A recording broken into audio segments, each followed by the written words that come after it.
Heureux de vous retrouver, soyez les bienvenus pour ce nouveau numéro de France 2012, l'émission politique que toute la rédaction de TV5 Monde vous a proposée à l'occasion de l'élection présidentielle française. Faut-il le rappeler, le 6 mai, élection de François Hollande. Et si nous vous donnons à nouveau rendez-vous, c'est parce que au cours des toutes prochaines semaines, des élections législatives, cette fois-ci, vont avoir lieu en France. 577 députés vont être élus, mais parmi eux, et c'est la raison pour laquelle nous vous avons proposé ce rendez-vous, 11 députés des Français de l'étranger, vont donc être élus par les Français expatriés, un peu plus d'1 million 100 de Français qui vont pouvoir participer à cette consultation. Nous allons voir quel est leur rôle, ce qu'ils vont faire, comment ils vont travailler, et nous avons convié sur ce plateau, invité donc exceptionnel, la ministre en charge des Français de l'étranger et de la francophonie.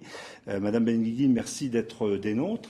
Un événement politique important. C'est la première fois que ces Français établis hors de France, expatriés comme on dit, vont participer à la consultation. Alors pour la ministre que vous êtes, une ministre qui ne vient pas de la vie politique, vous êtes réalisatrice, documentariste, qu'est-ce que vous avez envie de leur dire à ces Français ? J'ai été maire adjointe de Paris aussi. C'est vrai.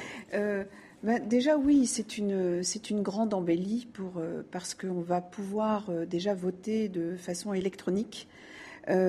Puisqu'il y a à peu près 800 bureaux de vote dans le monde, mais on sait que parfois il y a des distances entre eux pour aller voter, c'est énorme, et que pouvoir utiliser ce vote, et voilà, il y a déjà 140 000 personnes qui ont voté de manière électronique, donc c'est une grande évolution, et puis c'est un grand signe, c'est un signe fort envers ces Français qui ont parfois la sensation d'être immensément seuls. Ils sont peu connus, mal connus. On va peut-être revoir la carte de ces 11 circonscriptions. Certaines d'entre elles sont immenses. On verra ça avec nos amis du petitjournal.com dans un moment. Ils ont déjà, pour le premier tour, voté de façon électronique, puisque 15% de ces Français inscrits se sont exprimés donc par Internet. Ils peuvent encore, ce samedi, voter pour le bloc des Amériques et dimanche, le reste du monde. Donc vous attendez une mobilisation plus forte. 40% d'entre eux seulement ont voté à la présidentielle. C'est relativement peu par rapport aux 80% de ceux qui ont voté en France. Oui, mais parce que c'est exactement par rapport à la première question, c'est-à-dire que parfois le bureau de vote est vraiment très très loin. Il y a aussi dans certains pays actuellement, comme le Mali, le Yémen, des grosses difficultés de sécurité. Ils ne peuvent pas aller voter aux urnes. Donc, on espère vraiment et on souhaite qu'ils reçoivent bien ce message, même s'il y a il y a eu des petits problèmes techniques. Certains n'ont pas. C'est la première fois qu'on vote de cette façon. C'est pionnier, voilà. Ouais. Moi, je trouve que c'est une grande avancée. Et c'est 140 000 votants, c'est pas mal. Bon. Qu'est-ce que vous attendez de ces Français qui vont donc s'exprimer et de leurs 11 députés? On sait qu'il y a 12 sénateurs français, des Français établis hors de France. C'est un groupe, c'est un club pour changer une façon d'être en rapport avec ces expatriés? Mais, oui, c'est une grande avancée parce que pour la première fois, donc on va élire 11 députés. J'aurai la chance de les rencontrer et de pouvoir avancer sur des questions très très importantes et d'actualité. Par exemple, il y a l'éducation, il y a la sécurité. Vous travaillez sur ces dossiers ? Absolument. Surtout l'éducation. Et la sécurité. La sécurité est en numéro 1 actuellement, et je crois qu'il faut absolument rassurer. Les expatriés on a toujours imaginé le Français à l'étranger comme une grande personnalité, etc. Non, il y a la bibliothécaire, il y a l'instituteur, il y a aussi les familles qui ont suivi un père de famille pour aller travailler. Il y a aussi parfois cette France qui est très loin. Et là, l'idée, c'est de montrer que nous faisons tous partie de la même nation et qu'on est assez proches. Alors, je vous propose justement de voir cette présentation, ce court reportage sur cet enjeu et une rencontre avec ces Français établis hors de France, la façon dont ils vont voter. C'est donc une première. En application de la réforme de la Constitution française du 23 juillet 2008, plus d'1 million de Français établis hors de France pourront élire leurs députés. Une nouveauté qui suscite l'engouement. 178 candidats se disputent les 11 sièges de ces nouveaux élus qui rejoindront les rangs de l'Assemblée le 26 juin 2012, date de l'ouverture du prochain cycle parlementaire. 11 nouvelles circonscriptions, aux superficies très variées, allant du minuscule au gigantesque, comportant de 2 à 49 pays chacune. Des regroupements décidés pour arriver à un nombre à peu près homogène d'électeurs, une homogénéité plus théorique que réelle. Comment se décideront ces nouveaux électeurs, a priori encore moins motivés par ce scrutin que par la présidentielle, où, en mai dernier, plus de la moitié d'entre eux se sont abstenus. Loin de la mère patrie, ils se prononceront sans doute sur des thèmes particuliers à leurs conditions d'expatriés. Sécurité, fiscalité, éducation. Ils auront à choisir entre des représentants des formations classiques comme le Parti socialiste, l'UMP, le Front national, le Front de gauche ou le MoDem. Mais dans cette course, on trouve aussi beaucoup de candidats indépendants, dissidents des grands partis et s'estimant mieux implantés que certains parachutés. Ces 11 nouveaux députés ne viendront pas grossir les rangs d'une assemblée déjà plutôt pléthorique. La Chambre basse sera toujours composée de 577 membres grâce à un redécoupage électoral dans l'Hexagone. Voilà, on vient de voir cette courte présentation. Au-delà du politique, parce qu'effectivement, toutes les formations politiques envoient leurs candidats, il y a quelque chose de républicain que vous voulez souligner dans cette élection.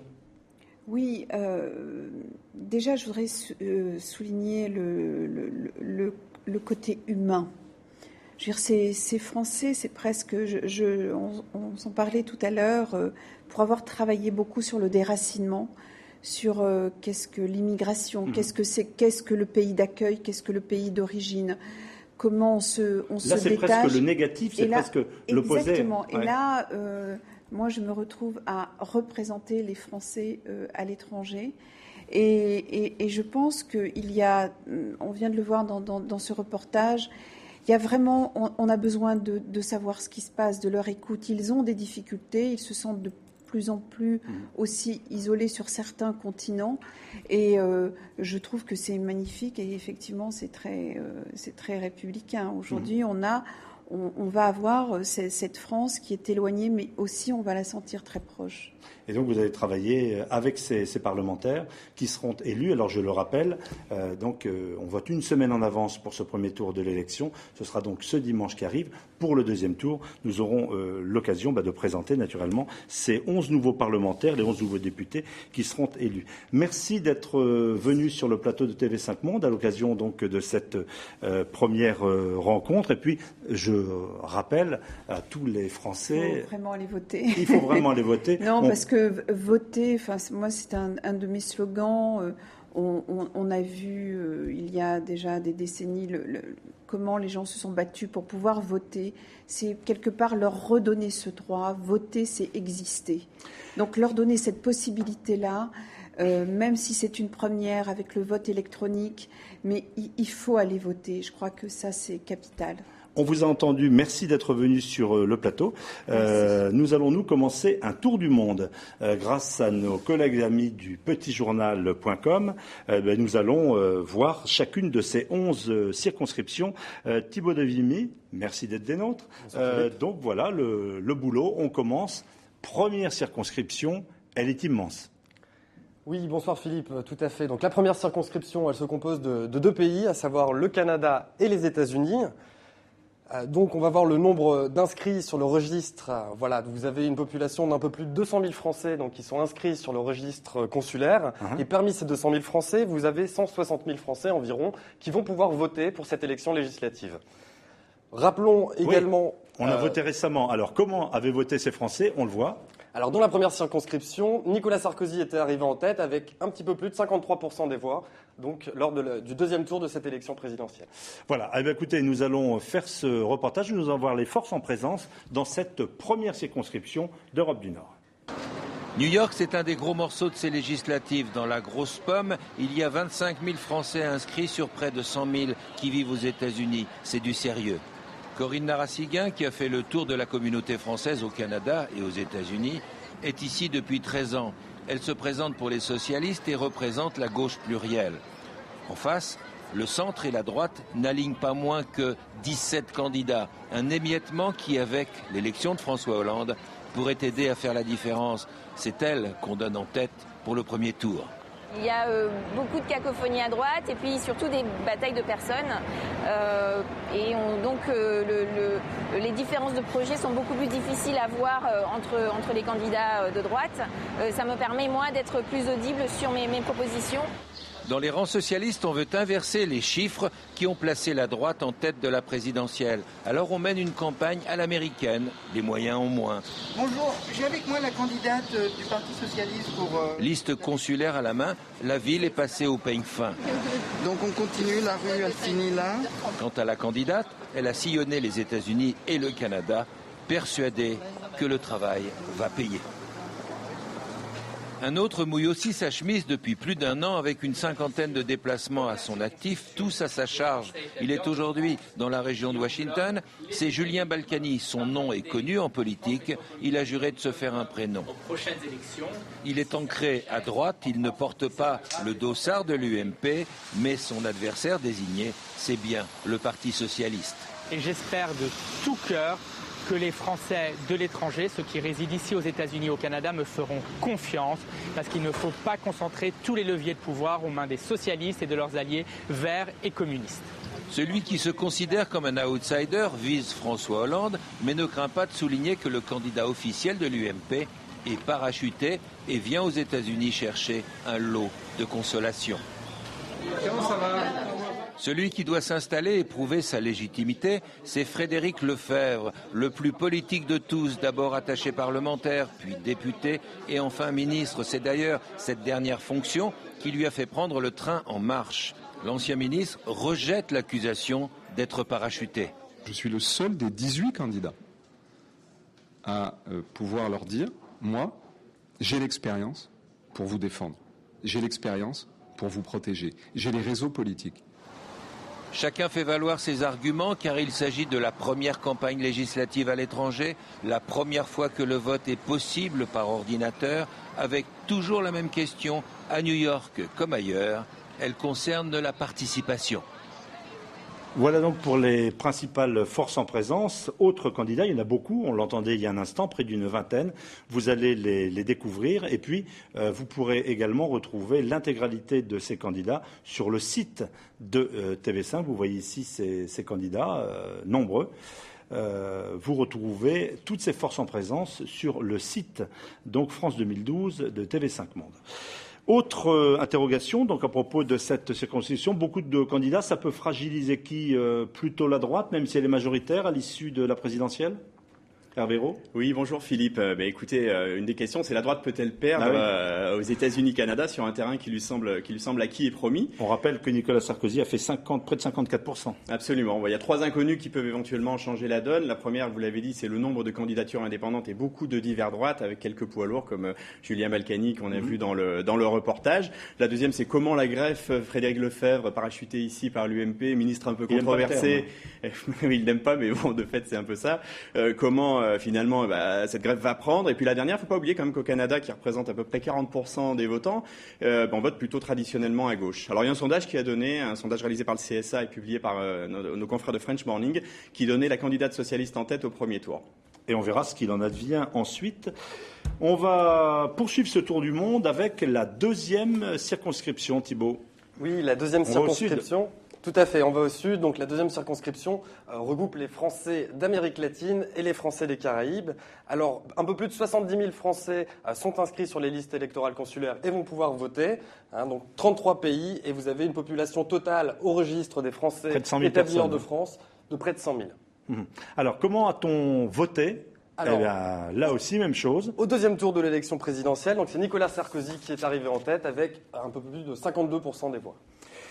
Le thème que l'on peut également évoquer dans cette région du monde, peut-être parler de sécurité. On l'évoquait il y a un instant avec Mme Benguigui. Oui, absolument. Bon, au Brésil, Mexique, Colombie, Argentine, l'insécurité, c'est vraiment un des thèmes majeurs. Alors, il y a des choses qui ont été mises en place, notamment le programme Ariane pour les touristes, mais pour les Français expatriés, on sent qu'il y a toujours ce besoin d'être très rattaché à son administration, à sa protection consulaire pour pouvoir faire face dans toutes les situations les plus défavorables. Et notamment, il y a souvent eu l'idée, le projet de la possible instauration d'un fonds d'indemnisation des victimes pour l'aide au retour dans le cas de gens qui ont parfois tout perdu. Bien sûr. Alors, on va voir ce reportage de cette deuxième circonscription, en gros, l'Amérique du Sud. Rio de Janeiro, 7 millions d'habitants, c'est la deuxième plus grande ville du Brésil, derrière Sao Paulo. La mégapole est en plein boom économique, Coupe du monde de football, Jeux olympiques, industrie pétrolière. Rio de Janeiro attire de plus en plus d'étrangers, et notamment des Français. 7000 sont enregistrés au consulat général de France. La communauté française augmente de 10% tous les ans. Important réservoir de voix, la cité merveilleuse est donc un passage obligatoire pour les candidats à la députation. Et pour rencontrer des expatriés, direction le lycée Molière, le lycée français. Non. Ce matin, Sergio Coronado, candidat écologiste, est venu avec son équipe distribuer quelques tracts aux parents d'élèves.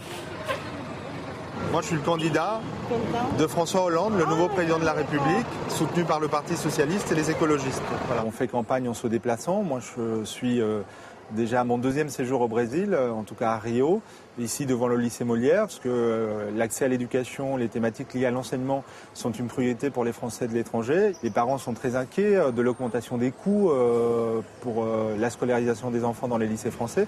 Donc ce sera une des priorités de la campagne législative. Et je crois que c'est aussi l'un des rôles du futur parlementaire que je veux être, permettre que les Français établis hors de France soient pris en compte. Donc, ce n'est pas satisfaisant quand on fait de la politique. Autre candidat, Raquel Garrido du Front de gauche.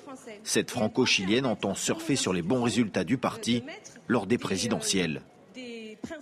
Ici, dans ma circonscription, Jean-Luc Mélenchon réalise un score de 10%, qui est finalement assez semblable à celui qu'on réalise en France.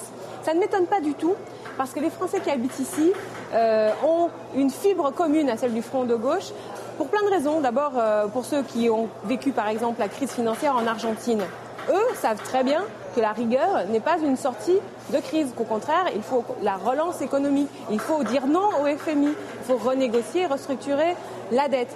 Donc, quand on dit ça en campagne Mélenchon présidentielle, on parle finalement à des convaincus en Argentine. La deuxième circonscription d'Amérique latine et des Caraïbes regroupe 33 pays. La plupart des candidats ont donc des représentants dans les grandes villes. Monsieur Gras est délégué à Rio de Pascal Drouot, le candidat UMP. Allô Pascal ? Bonjour Pascal. Comment vas-tu ? Eh ben écoute, ça va, là je suis à Lima. Aujourd'hui, Pascal Drouot est en campagne au Pérou. Nous réalisons son interview via Skype avant qu'il ne parte au Panama. On me parle de la retraite, on me parle de fiscalité, mais au-delà de toutes ces problématiques, moi ce dont on me parle, c'est de la simplification administrative. Le rapport avec notre administration est complexe quand on vit hors de la métropole. Établir un guichet unique pour que notamment les actes d'état civil, par exemple, se fassent rapidement, pour que tout le rapport administratif à la France soit simplifié, soit rapide, opérationnel. Arriver à ça, c'est déjà beaucoup de travail. Pour cette première électorale, reste une grande inconnue, la participation. À Rio de Janeiro, lors du deuxième tour de la présidentielle, elle n'était que de 29%. Et nous allons bien sûr voir les autres candidats, principalement des candidats indépendants. Vous voyez ici ce panneau et je vous le reprécise, vous pouvez naturellement retrouver l'ensemble des forces en présence, tous les candidats sur le site de France 2012 de TV5 Monde.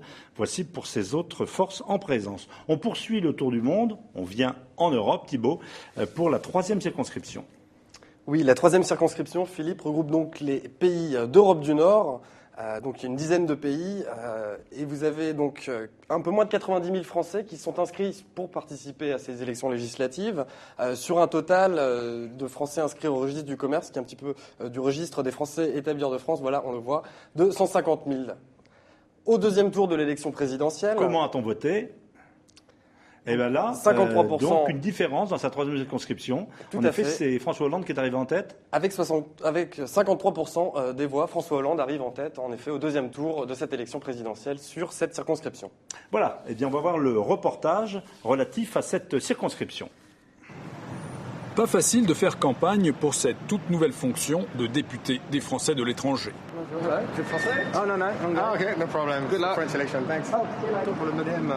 Même en pleine City de Londres, où il a pourtant beaucoup de compatriotes, Yannick Naud, le candidat du MoDem, a un peu de mal à trouver des électeurs potentiels. Même s'il y a 350 000 Français ici à Londres, uniquement 80 000, 70 000 sont inscrits sur la liste électorale. Et puis, bien sûr, tout le monde ne votera pas MoDem. Donc, effectivement, c'est difficile de trouver les personnes qui seront susceptibles de changer d'avis facilement. Non loin de là, Axelle Lemaire, la candidate socialiste, a le même problème. Non seulement rencontrer les électeurs, mais les convaincre de voter. Pour voter pour les présidentielles, oui, mais pour les élections législatives, non, vu qu'on n'avait pas d'informations. Et ça vous aurait intéressé le vote par Internet? Énormément. Bon, c'est dommage. C'est très dommage, oui. La circonscription fait près de 4 millions de kilomètres carrés quand on inclut le Groenland. Il faut prendre le métro, le bus, le train, l'avion. C'est compliqué de rencontrer les électeurs également. Donc c'est dommage parce qu'il y a peu de liens directs, donc beaucoup de campagnes par Internet. Au Groenland, il y a un électeur inscrit. Dans le quartier français de South Kensington à Londres, ils sont des dizaines de milliers, mais ils ne reflètent pas à eux seuls les préoccupations de tous les expatriés. On ne pense pas à Dublin comme à Riga, ni si on est parti il y a 2 ans ou installé depuis 30. Il y a tout de même des constantes, par exemple la question de l'éducation.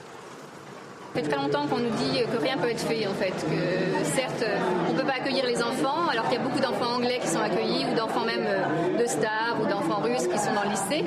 On ne peut pas accueillir les enfants français, on a l'impression quand même que ça se fait sur des critères qu'on ne connaît pas. C'est clair que la liste électorale est complètement... D'autres problématiques sont plus locales. Pour garder le contact avec des électeurs dispersés et divers, Emmanuelle Savary, la candidate UMP, utilise, comme les autres, la vidéoconférence. Elle dialogue régulièrement avec son suppléant en Lituanie. Les circonscriptions sont larges, vastes.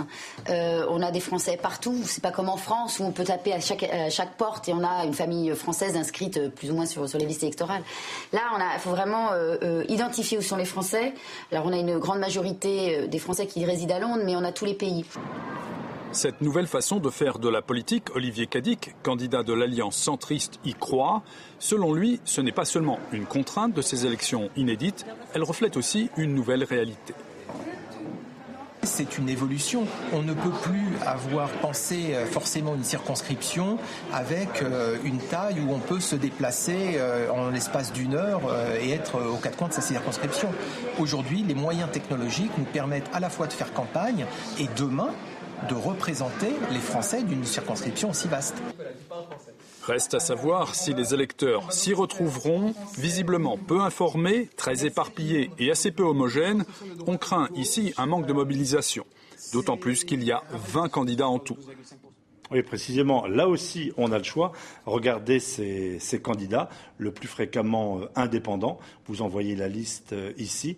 Et il y en a d'autres, voilà, ces autres candidats qui briguent également les suffrages dans la 3e circonscription. Si vous n'avez pas eu le temps de noter, je vous rappelle que notre site est à votre disposition.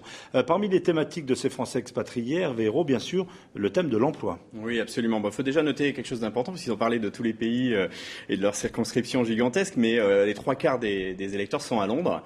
Londres, c'est une ville où la présence française a doublé en quasiment 20 ans, attirée justement par les possibilités d'emploi et la liberté d'entreprendre.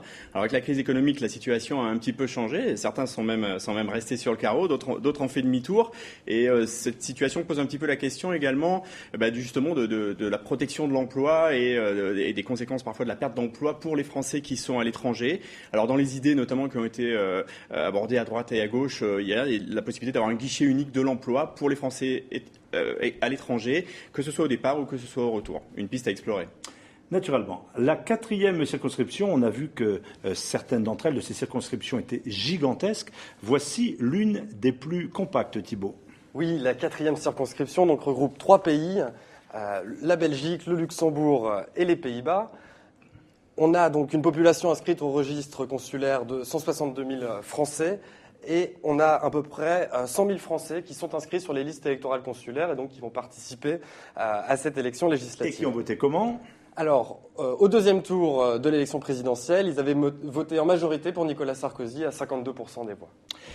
Voilà, nous allons donc voir cette circonscription et puis ensuite nous interroger en effet sur les rapports de force. Une arrière-salle de café bruxellois. Entre les coupes de football et les photos des équipes locales, deux visages s'étalent sur les tables. Celui de François Hollande et celui de Philippe Cordery.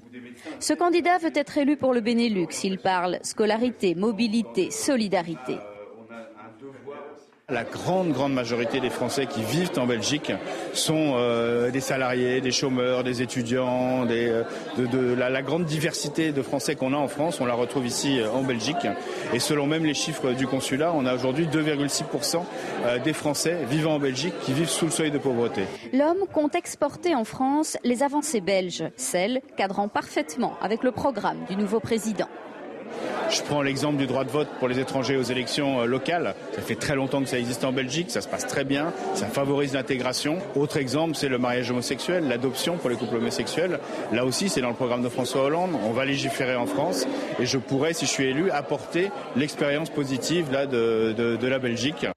Campagne nettement plus médiatique pour la candidate UMP. C'est sur les ondes et interrogée par des jeunes que Marianne Monchamp a choisi de s'exprimer. Les jeunes dans la présidentielle aujourd'hui à Bruxelles et pour commencer un grand merci à la RTBF qui nous permet d'enregistrer cette émission. Elle est en terrain conquis, 53% des Français du Benelux ont voté Nicolas Sarkozy. Les 2,5 millions de Français qui vivent hors de France, aujourd'hui, ne sont pas entendus directement à l'Assemblée nationale. Voilà. C'est-à-dire que quand on fait la loi française, quand on écrit la loi française, leur point de vue n'est pas pris en compte. Ne lui dites surtout pas que tous ces Français sont des exilés fiscaux. L'expatriation, c'est un projet, c'est un choix de vie, c'est la construction d'un objectif personnel ou familial. Je pense que nous devons aux Français établis hors de France une pérennité de leur situation fiscale. Et que l'idée de changer la règle du jeu tous les 4 matins pour faire plaisir dans l'Hexagone au mépris de la situation de ceux qui se sont expatriés ne me paraît pas de très bonne politique. Mesdames et messieurs, bonjour. Autre lieu, autre style. Dominique Paillet a choisi les maisons de retraite pour sa campagne. Bien vu, dans ce home, 45 des 48 résidents sont français. Il s'est associé à un parti belge de droite pour être plus efficace et compte créer des maisons de France. Faire en sorte qu'une bâtisse, un immobilier, accueille à la fois les services consulaires quand ils sont forains, déconcentrés, mais également, pourquoi pas, la représentation du député, celle des élus de l'étranger, autant de facilitateurs de démarches administratives, en plus bien évidemment des associations. Il y a souvent des rejets de demandes qui sont formulés par des administrations françaises ou des mutuelles sans fondement juridique, qui vont contre l'esprit des lois. Qu'un député prenne la plume pour expliquer qu'il ne se laissera pas faire au nom de ses concitoyens avec de telles pratiques, c'est à mon avis assez efficace. L'assistance aux personnes âgées, isolées, lui tient à cœur. Voyager dans le Benelux, c'est assez facile. Alors il promet aux seniors de revenir les voir, une fois élus. Là aussi, découvrons les autres candidats que vous voyez apparaître donc sur votre écran, beaucoup d'indépendants, puisque on trouve jusqu'à une vingtaine de candidats sur certaines circonscriptions. Vous les voyez et vous pouvez les retrouver. Je vous l'ai indiqué tout à l'heure. Alors, on est au cœur de l'Europe. C'est une thématique électorale qu'on peut retrouver éventuellement dans cette circonscription, Hervé ? Oui, très probablement. Avec Bruxelles, Luxembourg, dans le Benelux, on est vraiment, comme vous l'avez dit, au cœur de l'Europe. Et l'actualité est brûlante à ce sujet. On reparle d'harmonisation, on reparle de redessiner un petit peu la construction européenne, exactement, de gouvernance. Donc très concrètement, logiquement, je pense que les Français de Belgique, les Français des Pays-Bas et les Français du Luxembourg seront sensibles à cette thématique et pourront se positionner certainement en fonction, choisir les différents candidats en fonction de cette thématique. Alors on poursuit notre tour du monde de ces 11 circonscriptions des Français établis hors de France. Je vous rappelle donc qu'ils vont procéder à l'élection de 11 députés qui siégeront à l'Assemblée nationale à Paris. On retrouve là aussi une entité géographique relativement cohérente, Thibault. Oui, en effet, la 5e circonscription, elle se compose de 4 pays. Donc vous avez le Portugal, l'Espagne, la Principauté d'Andorre et également Monaco. Donc, dans cette circonscription, vous avez une population sur le registre consulaire d'environ 120 000 Français, dont 80 000 sont inscrits sur les listes électorales consulaires. Au deuxième tour, au deuxième tour de l'élection présidentielle, elle avait penché à droite, donc 53%, un petit peu plus de 53% des Français avaient voté pour Nicolas Sarkozy. Eh bien, on va découvrir cette circonscription et les principaux candidats. C'est le plus gros lycée français du monde. Près de 4000 élèves scolarisés sur un campus de 10 hectares. À Madrid, l'établissement fait référence. Les jeunes Espagnols, la moitié de l'effectif, y trouvent la garantie d'un enseignement de qualité à l'heure où leur gouvernement taille dans les dépenses. Une confiance partagée par les familles françaises. Je n'ai pas imaginé mettre mes enfants dans le système scolaire espagnol parce que je sais que je suis que de passage. Et que demain, si je retourne en France, il faut que mes enfants puissent retrouver le cours du système scolaire français. Car ces Français vivent des situations très différentes selon leur statut. Si les expatriés sont souvent aidés par leurs employeurs pour se loger ou scolariser leurs enfants, les résidents, eux, ne peuvent compter que sur leurs ressources et les bourses pour supporter les frais scolaires. Entre 4 et 5 000 euros par enfant et par an à Madrid. C'est pas cher, entre guillemets, par rapport aux tarifs d'école privée. Ici, c'est vraiment très, très cher.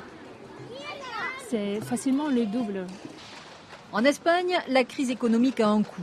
10 milliards d'euros coupés dans les budgets de l'éducation et de la santé en 2012. La contestation gronde. Le 22 mai dernier, à Madrid, 100 000 parents et enfants ont battu le pavé pour défendre l'instruction. Cette inquiétude, tous les candidats à la députation l'ont bien comprise. Dans une cafétéria proche du lycée, le candidat socialiste écoute les parents d'élèves. Je ne demande pas la gratuité, mais je veux dire, il ne faut pas dire c'est parce que vous êtes à l'étranger que vous ne payez pas. Au contraire, on paye et on paye beaucoup. Au centre du débat, la gratuité pour les lycéens. Voulue par Nicolas Sarkozy en 2007, elle aurait dû, en cas de réélection, s'étendre aux collégiens. Mais la mesure, a priori généreuse, a renchéri les frais d'inscription pour d'autres classes d'âge.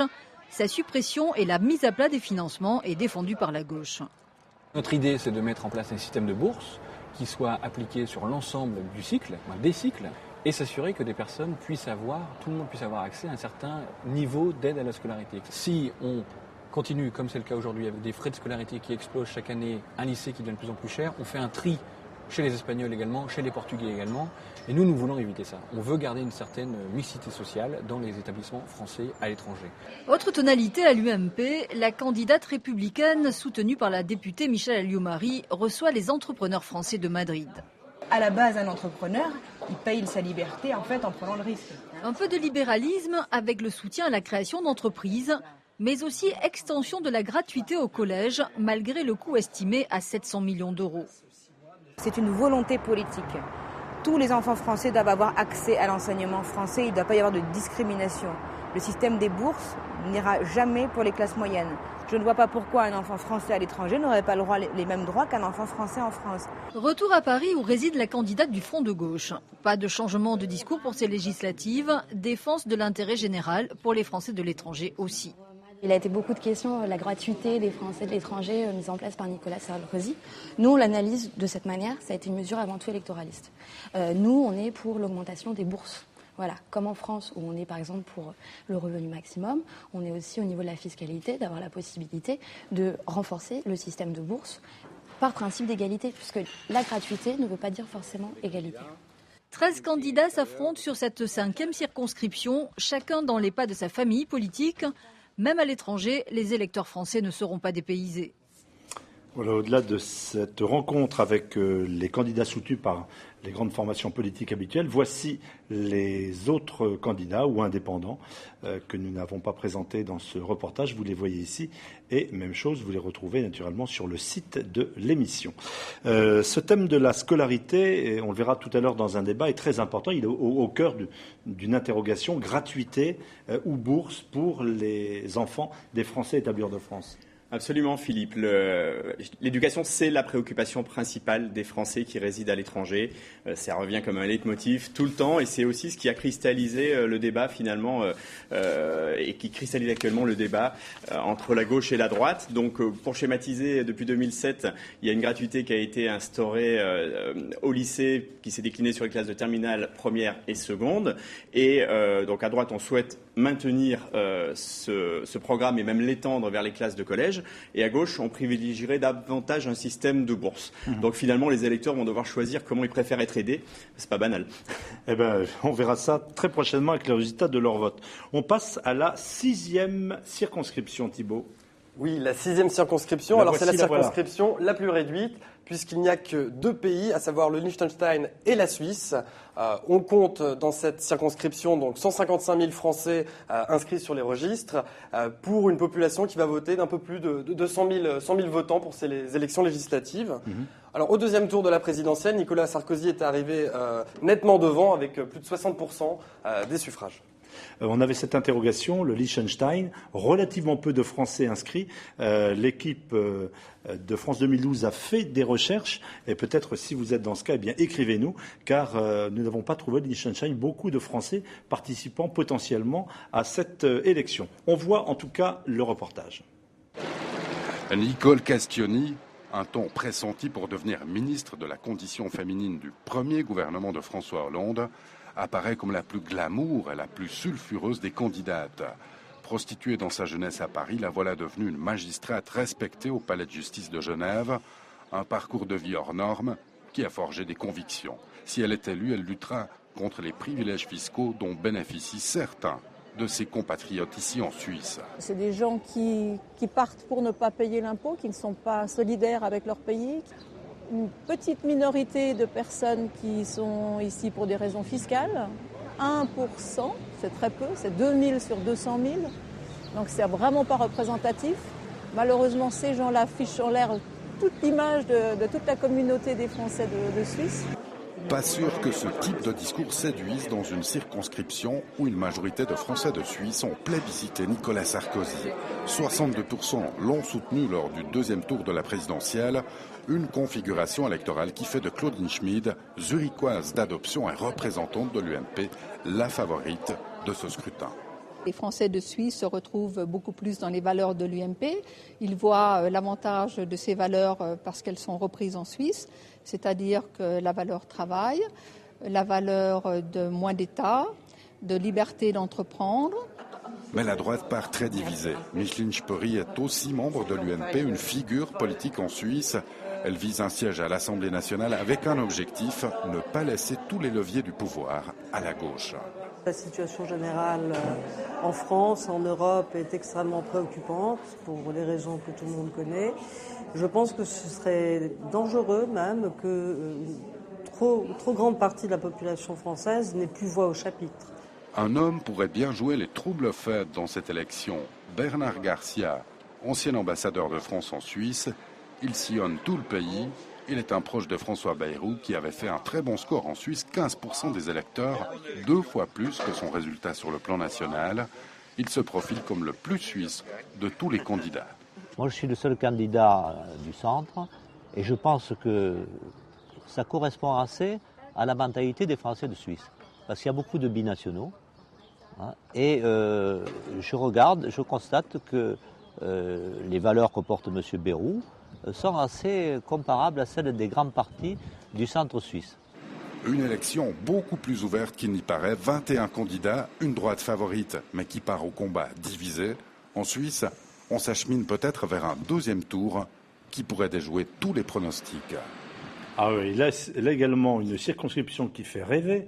Beaucoup de candidats. Vous voyez les autres candidats ici sur cette liste. Et également, voilà, Deuxième panneau de ces candidats qui sont toujours, dois-je vous le rappeler maintenant, sur le site de France 2012, TV5 Monde. Peut-être une des thématiques qu'on peut aborder ici par rapport à ces Français établis hors de France, ça va peut-être pas surprendre, c'est le thème naturellement de la fiscalité, Hervé. Oui, effectivement, quand on parle de Suisse, on parle souvent de fiscalité, Philippe. On y pense. Oui, mais c'est un sujet qui a beaucoup animé la campagne électorale présidentielle déjà, et les expats ont été souvent un petit peu montrés du doigt, puisqu'on les a un peu souvent comparés à des exilés fiscaux. On a vu que même en Suisse, finalement, ça représentait qu'une petite minorité d'entre eux. Bon, toutefois, il y a des projets de taxation des Français résidant à l'étranger, donc soit sur le revenu, c'est peut-être plutôt la gauche, soit sur le capital, c'est peut-être plutôt la droite. Et j'aurais tendance à dire que les Français de l'étranger payent déjà leurs impôts dans leur pays de résidence, et donc ils sont attentifs, et très certainement les candidats seront également attentifs à ce type de mesures. Et c'est vrai qu'on a entendu beaucoup de choses pendant la campagne présidentielle française, et on attendra ces prochaines semaines de voir quelles sont les décisions qui seront prises. On poursuit notre tour du monde de ces 11 circonscriptions des Français établis hors de France. Nous arrivons à la 7e circonscription. Oui, la 7e circonscription donc, regroupe l'Allemagne et les pays d'Europe centrale et orientale, donc 16 pays au total. On compte près de 90 000 Français qui vont voter pour ces élections législatives, pour une population inscrite totale de 140 000 Français. Et je rappelle donc qu'au deuxième tour de l'élection présidentielle, François Hollande était arrivé nettement en tête avec plus de 54% des voix. Donc au deuxième tour de cette élection présidentielle. C'est en effet l'une des circonscriptions, des 3 circonscriptions parmi les 11, où donc la gauche est donnée en tête, mais par rapport à l'élection présidentielle, ce qui n'est pas forcément indicateur, puisque c'est fonction de la participation. On visite cette 7e circonscription. La présence française en Allemagne remonte au XVIIe siècle, quand les protestants fuient la France. Résultat, à l'époque, 1 Berlinois sur 5 est français. Aujourd'hui, la proportion n'est plus la même, mais c'est bien l'Allemagne qui concentre le plus grand nombre d'électeurs de la 7e circonscription des Français de l'étranger. Restent 15 autres pays, les milliers de kilomètres parcourus, les dizaines de villes visitées, c'est là que réside l'enjeu pour les candidats à la députation. Vienne, Salzbourg. Je repars lundi à Stuttgart, Munich, à Ljubljana. Je m'en vais après à Bucarest, Sofia. Je suis revenu hier par Cologne.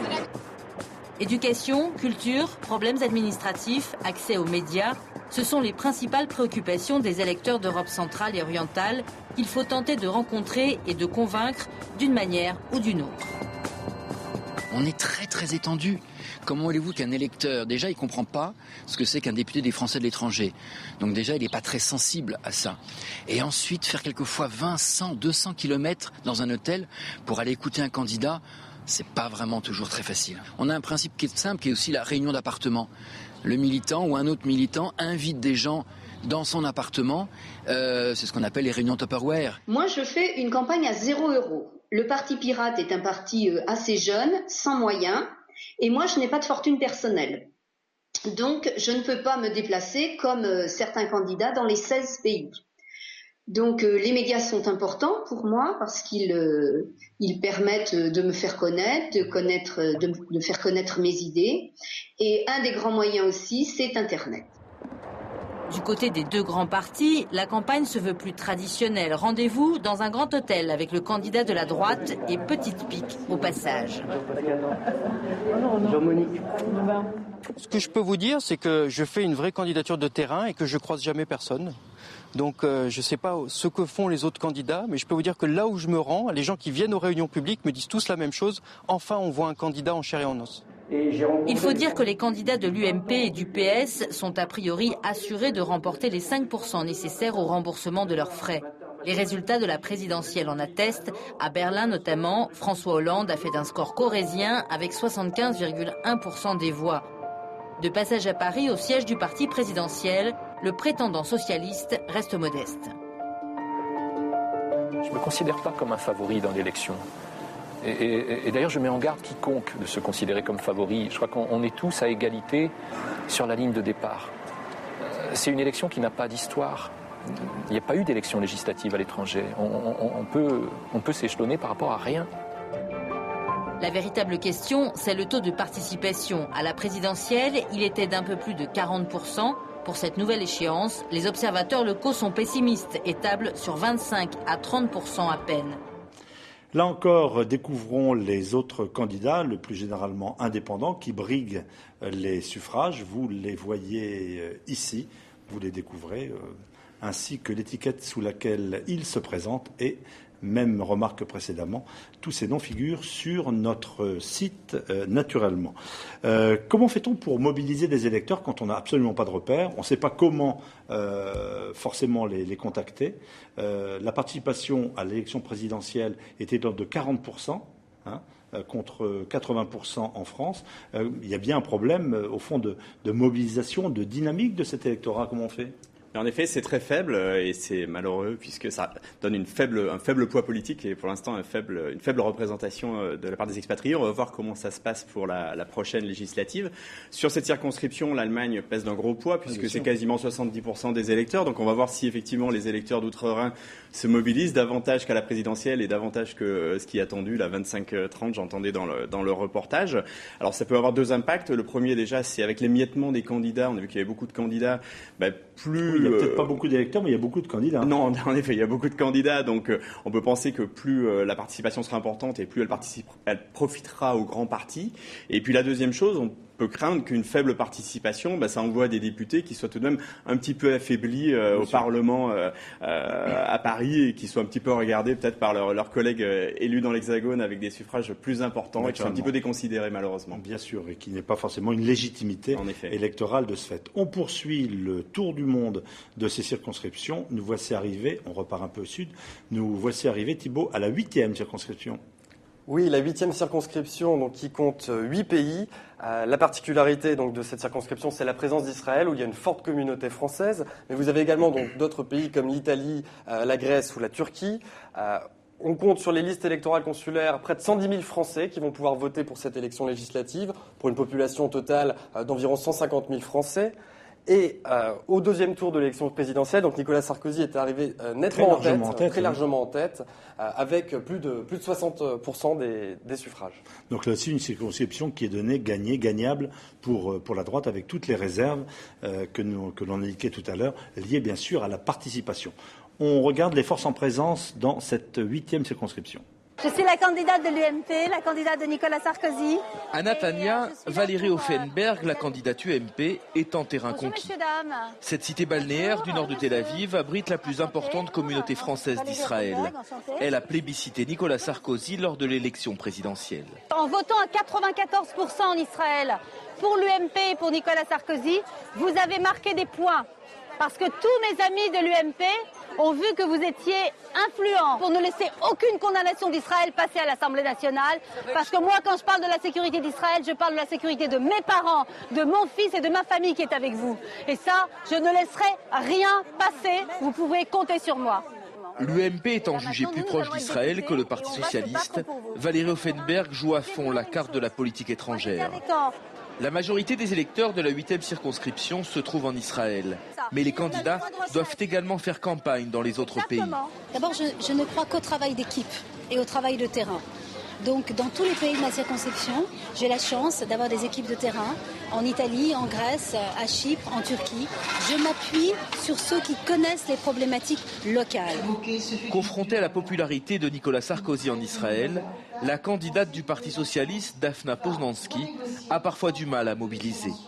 Mais elle peut revendiquer une solide implantation locale et se présente, à l'image de François Hollande, comme une députée normale. Ce qui est important quand on veut se présenter dans une élection, ce n'est pas de faire une carrière, ce n'est pas une bataille pour soi, ce n'est pas une question d'ego.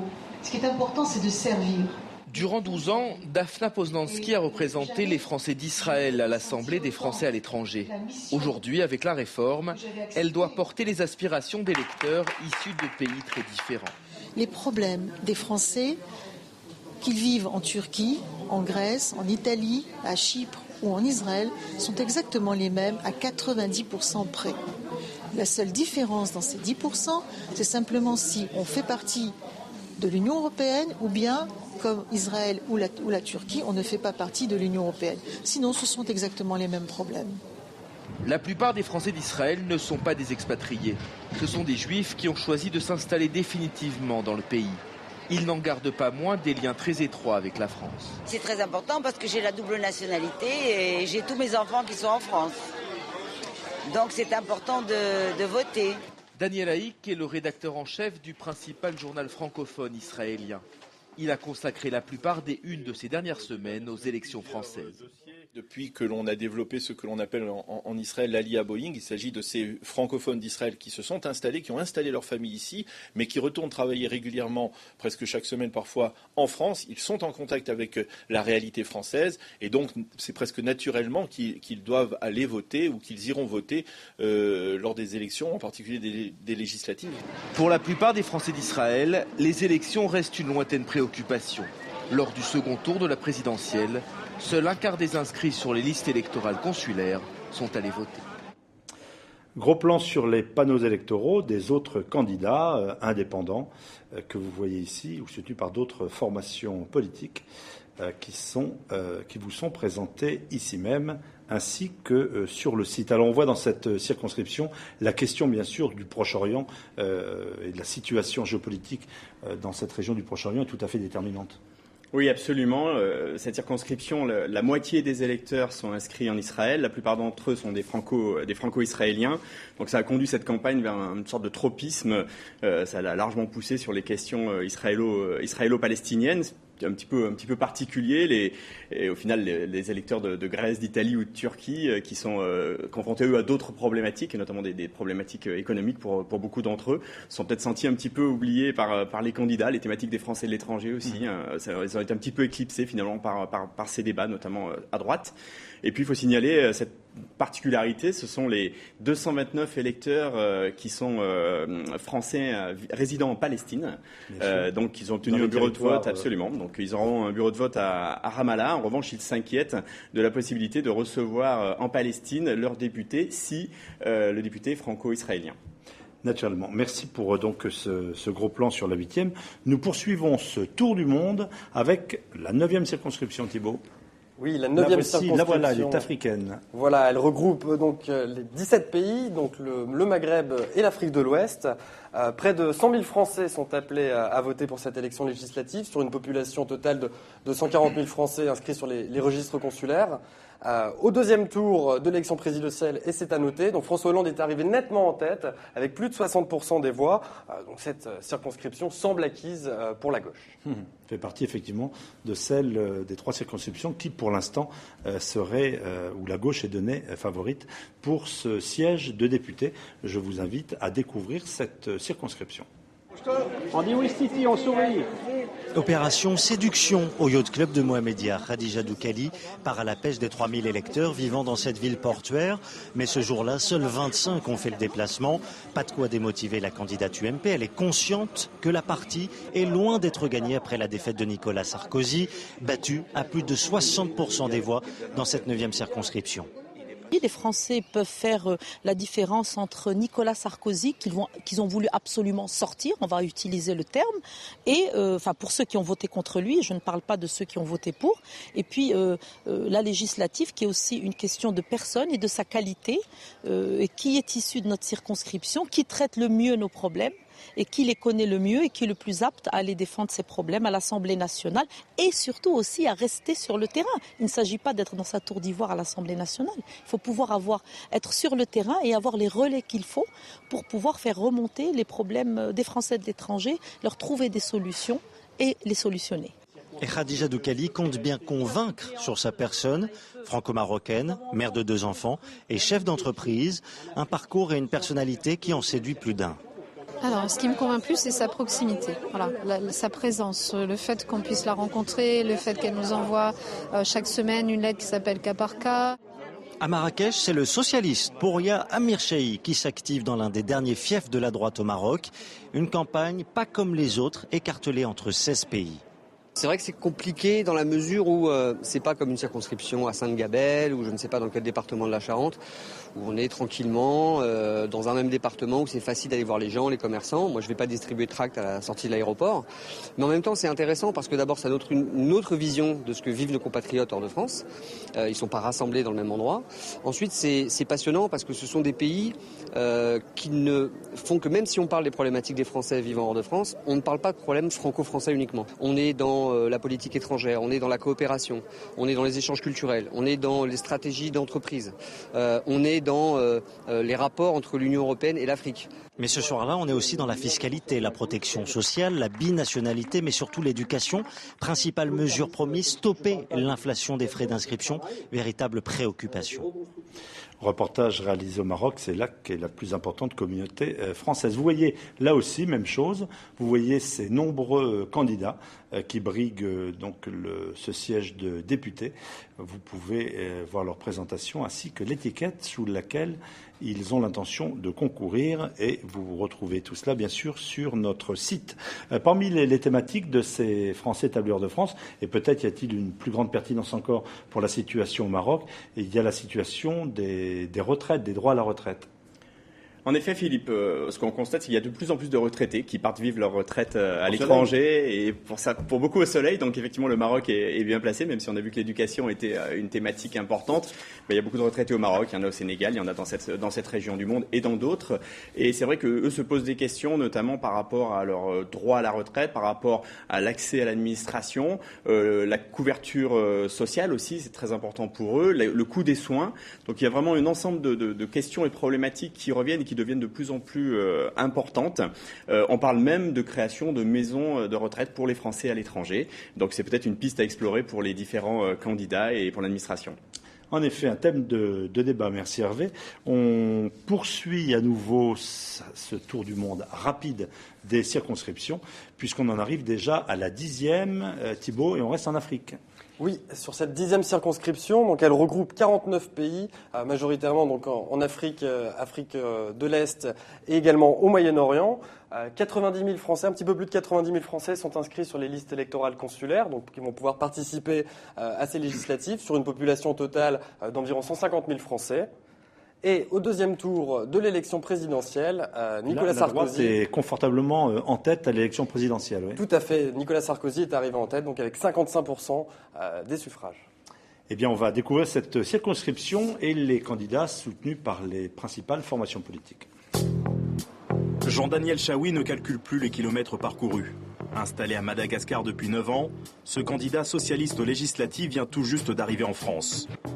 Destination, le siège de son parti. Tu vas bien, Jean-Daniel.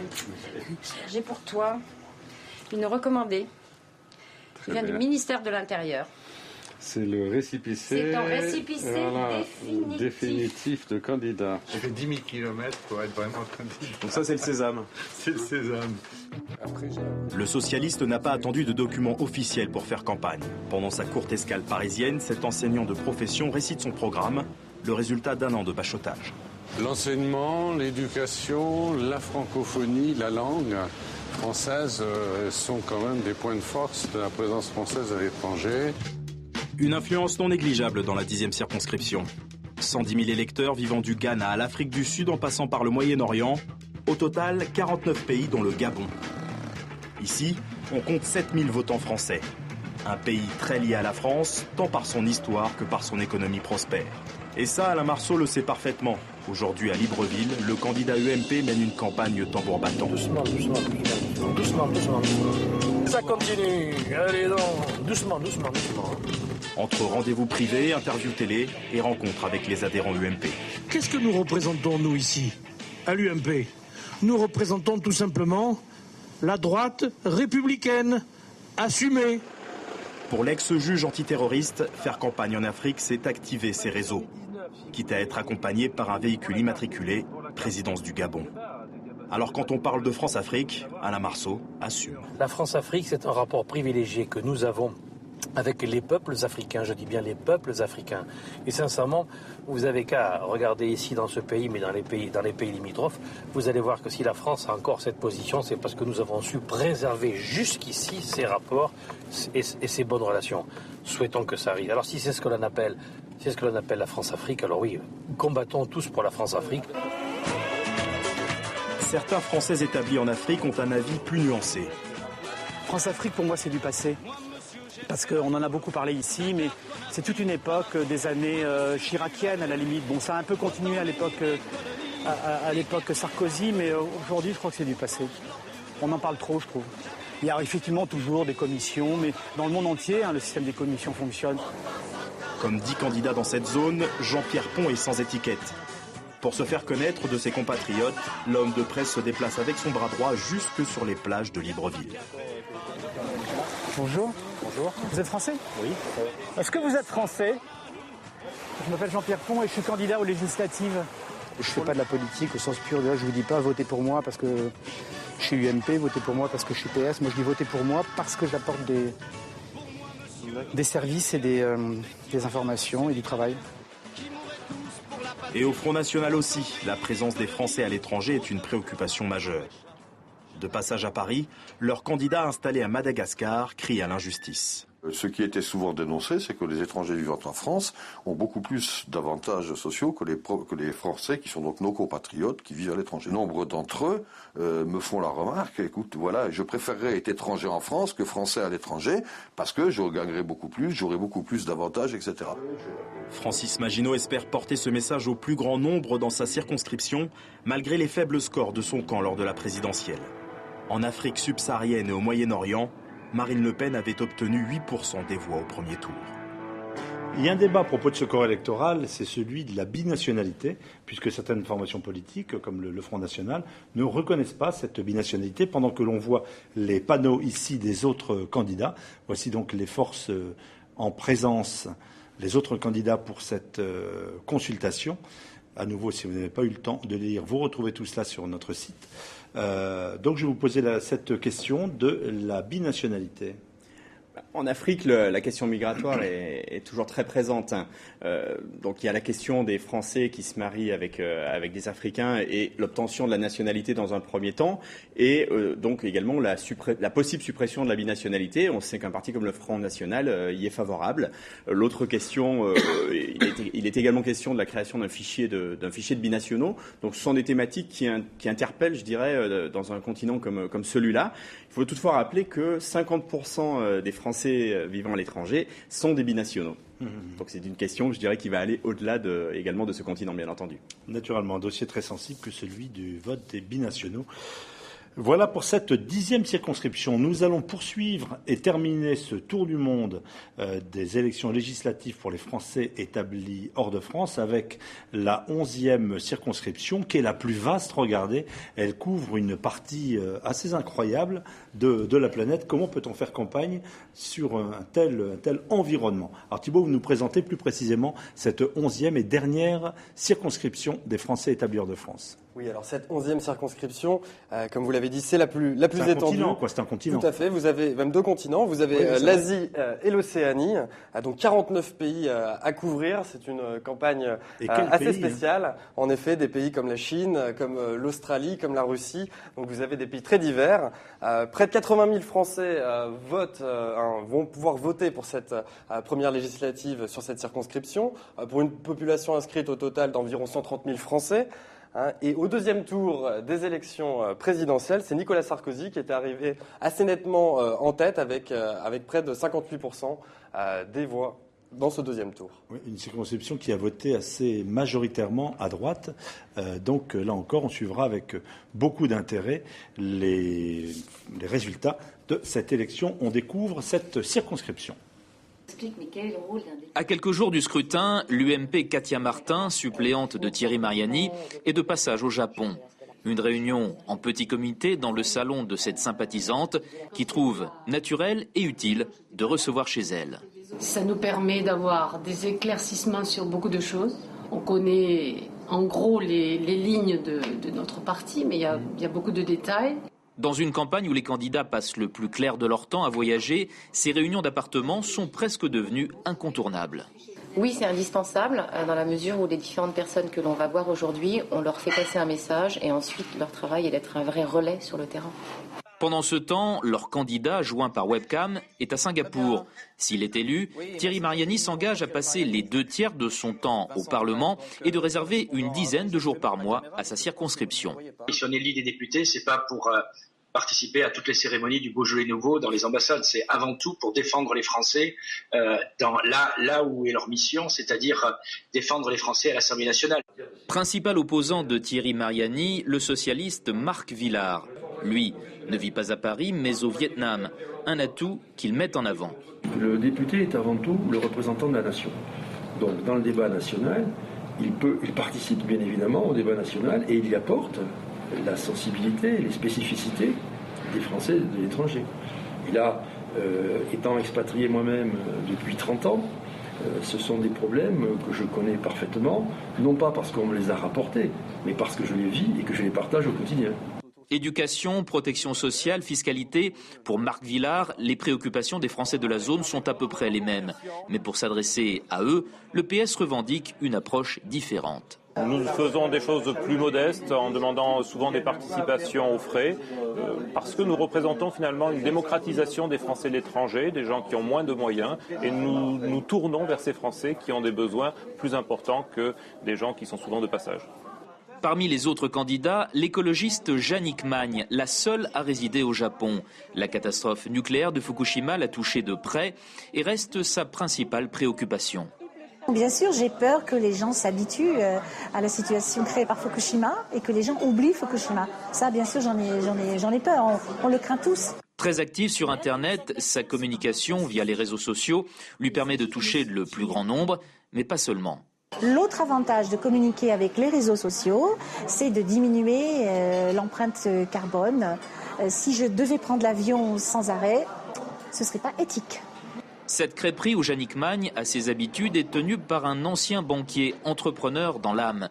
Le débat sur les expatriés, parfois assimilés à des exilés fiscaux, l'agace. Pour lui, vivre au Japon est un choix, la fiscalité n'est que secondaire. Ça fait 15 ans que je suis là, je paye des impôts au Japon, j'ai fait ma vie au Japon, la France, je pense que je dirais que je suis un peu déconnecté de la vie en France et je ne crois pas qu'il y ait de raison que je paye des impôts en France. Déconnecté peut-être, mais bien décidé à aller voter pour celui ou celle qui défendra ses intérêts. Là aussi, beaucoup de candidats indépendants. Dans cette grande consultation, vous découvrez une partie d'entre eux ici même avec l'étiquette sous laquelle ils briguent les suffrages et puis deuxième panneau ici avec les autres candidats, une circonscription qui donc attire beaucoup de monde. Comment peut-on être député comme ça, presque perdu dans cette immensité, quand on voit ces deux continents être députés déjà pour se déplacer dans une cinquantaine de pays, dans ces deux continents? C'est une bonne question, Philippe. Elle est incroyable, cette circonscription. 49 pays, des milliers de kilomètres de Moscou jusqu'à Wellington. Effectivement, ça va pas être une sinécure. On l'a déjà vu dans la campagne. On se rappelle que l'ancien ministre des Transports, Thierry Mariani, avait évoqué l'utilisation de ses miles personnels. Bon, on l'a vu là dans le sujet, expliquer qu'il allait passer 2/3 de son temps à Paris, donc au Parlement, et 1/3 de son temps dans les différents pays. On a eu un candidat sur la zone, un candidat indépendant, Ludovic Schecker, qui lui a pratiqué le couchsurfing, Philippe. Donc en fait, il est allé dormir chez l'habitant pour prêcher la bonne parole, aussi bien en Inde, en Australie, en Indonésie, dans les différents pays. Bon, c'est une méthode économique. On verra si c'est une méthode qui portera ses fruits. Bon, ce qui est certain en tout cas, c'est qu'il va leur falloir être présent au Parlement. Il va falloir être présent sur le terrain dans tous les différents pays. Il va falloir être présent sur le net, sur les réseaux sociaux. Bon, ça va être quand même un petit peu difficile. Vous voyez que ça ne dissuade personne, puisqu'il y a donc plus d'une centaine, 178 candidats à cette consultation. Si on essaie de résumer à travers ce tour du monde, il peut toujours y avoir des surprises, il y a la participation. Combien sont plutôt classés gagnables à droite ou à gauche? Qu'est-ce que l'on peut dire sur les 11? Allez, on se lance. Non, c'est pas sans évident. Sans dire lesquels. Évidemment, c'est difficile d'établir des pronostics puisqu'on n'a pas d'antériorité. C'est une première élection, donc on va voir déjà effectivement comment les gens vont participer, comment ils vont répondre, si le vote également va suivre le vote présidentiel, puisqu'il y aura certainement des gens qui vont voter pour donner une majorité à François Hollande ou à l'inverse pour le contrer. Mais je dirais que si on regarde les résultats de la présidentielle, on arrive, vous l'avez dit, à 8 circonscriptions à droite et 3 à gauche. Et on on peut penser que ce sera peut-être un petit peu plus serré, qu'on sera peut-être plutôt sur un score de 7 à droite, 4 à gauche, voire 6-5 s'il y a des triangulaires, ce qui est possible. Et bon, on vous retrouvera pour ces soirées électorales pour avoir en avant-première, à côté naturellement de ce qui se passe en France, les 568 députés élus en France. Nous verrons comment les Français vivant hors de France se sont exprimés. C'est l'une des missions que nous sommes données, complémentaires donc à TV5 Monde. Merci au petitjournal.com. Merci Philippe. Merci à Thibault et à vous, Hervé Hérault, pour ce compagnonnage que nous avons eu tout au long de la campagne. Vous pouvez avoir plus d'informations si vous êtes Français vivant hors de France sur ce site du petitjournal.com. Voilà, dans un moment, nous allons accueillir ici même les représentants de grandes formations politiques françaises qui ont maintenant des représentants pour ces Français établis hors de France. Je vous rappelle que vous pourrez encore pour le deuxième tour voter par le biais d'Internet, que vous pouvez ce samedi, si vous êtes sur les Amériques, et ce dimanche dans le reste du monde, participer à cette consultation. Si vous voulez un petit rappel pour utiliser l'ordinateur Internet pour voter pour le deuxième tour, on vous donne ces explications. Et ça, je ne laisserai rien passer. Vous pouvez compter sur moi. Pour elle, la campagne n'est pas terminée. Son objectif, convaincre ces Français de l'étranger, ici en Israël, de voter pour sa candidature aux législatives. Des efforts alors même qu'en à peine 2 jours, 45 000 électeurs ont déjà voté sur Internet. Des Français éparpillés aux 4 coins du monde et qui, pour la première fois, vont élire leurs députés. 11 au total comme le nombre de circonscriptions sur la planète. Pour l'État français, Internet devrait faciliter le vote des expatriés. Nous ouvrons 800 bureaux de vote, mais 800 bureaux de vote pour le monde entier. Il y a toujours quelqu'un qui est à Brisbane, à 3000 km de Sydney ou ailleurs, et qui a des difficultés. Donc c'est la question de l'accessibilité des droits de vote qui se pose dans des conditions particulières. Sur plus d'1 million de Français à l'étranger, 700 000 ont communiqué leur adresse mail et reçu un mot de passe. Problème, certains disent ne pas l'avoir reçu et impossible pour d'autres d'accéder au vote. Un couac dû à la dernière version d'un logiciel de programmation, mais pour les autorités, il n'y a pas matière à s'inquiéter. Comme tout problème, il y a des solutions. Les solutions, nous les avons et surtout, nous les partageons avec nos compatriotes. C'est-à-dire que nous avons H24, 2 plateformes d'information, 2 plateformes d'aide auprès de nos compatriotes. Rendez-vous sur la toile à partir du 6 juin pour le second tour. Pour ceux qui rencontreraient des problèmes, restent d'autres moyens. Le vote par procuration, par correspondance d'ici fin mai ou encore les traditionnels bureaux de vote ouverts les 2 ou 3 juin pour le premier tour et les 16 ou 17 juin pour le second tour, comme en métropole. Les Français de l'étranger seront alors pour la première fois représentés à l'Assemblée nationale. Voilà donc pour ce vote électronique. Ce sera maintenant naturellement pour le deuxième tour, puisque pour le premier, c'est terminé. Il ne vous reste plus que les consulats ou les ambassades ouvertes donc à travers le monde pour participer directement à cette consultation. Je vous le rappelle, samedi, donc en ce qui concerne le bloc des Amériques, Amérique, Canada, Amérique du Nord et Amérique du Sud, et dimanche pour les circonscriptions établies ailleurs dans le monde. Pour suivre cette émission, donc cette présentation spéciale élections législatives pour les Français établis hors de France, je vais vous présenter différentes personnalités que nous allons accueillir qui vont réagir. Elles représentent les grandes formations politiques. Tout d'abord, je vous présente la sénatrice Hélène Convé-Mouret du Parti socialiste. Merci madame d'être avec nous. Vous êtes sénatrice des Français établis hors de France et vous allez nous dire donc la position de votre formation politique. Le sénateur Christophe-André Frassa de l'Union pour une majorité présidentielle, c'est-à-dire la droite, pour simplifier, qui représentait jusqu'à présent Nicolas Sarkozy, mais il n'y a plus vraiment, et c'est un débat de leader naturel, vous nous direz également quelle est la position de votre formation politique autour de cette situation. Nous recevons également sur ce plateau Christophe Ventura, secrétaire national du Parti de gauche aux relations internationales, votre formation qui, jusqu'à présent, au fond, ne se battait pas nécessairement sur ce corps électoral. Vous étiez davantage centré sur les débats sur la lutte en France, on peut le dire.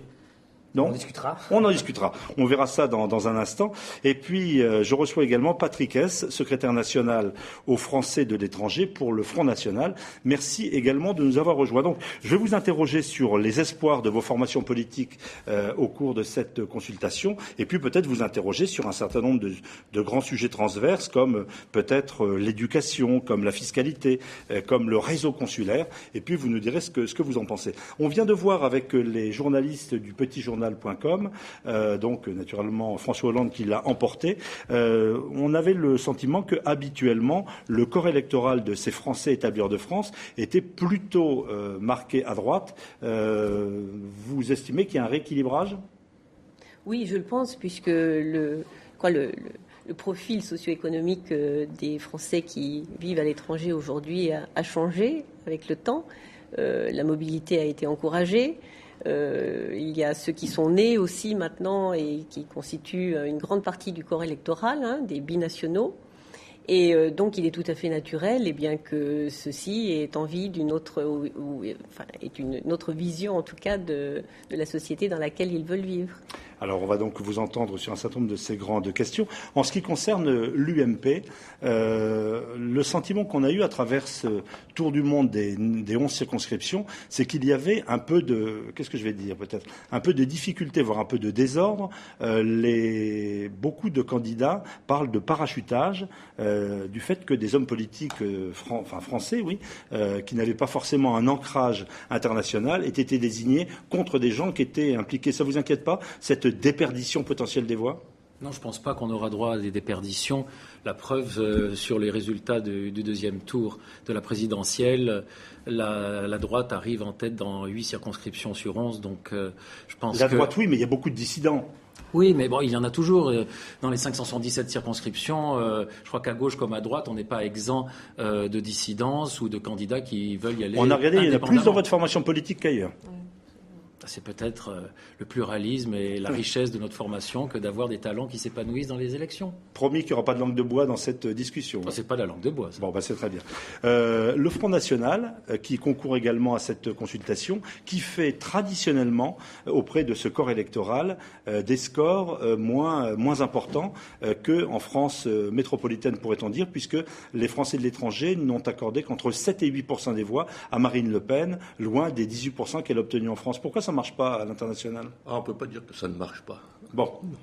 Non, puisque... On ne peut pas non plus dire que ce soit non, mais ça a quand même doublé depuis les dernières élections présidentielles.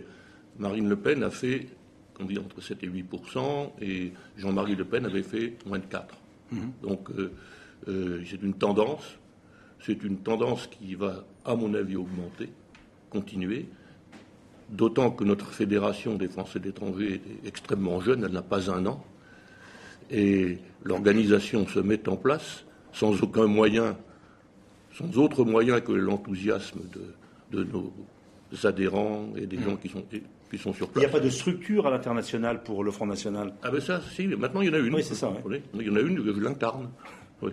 Ok, il faut bien effectivement commencer. Christophe Ventura, je vous posais la question en ce qui concerne le Front de gauche. Même question, il y aura des candidats dans ces 11 circonscriptions.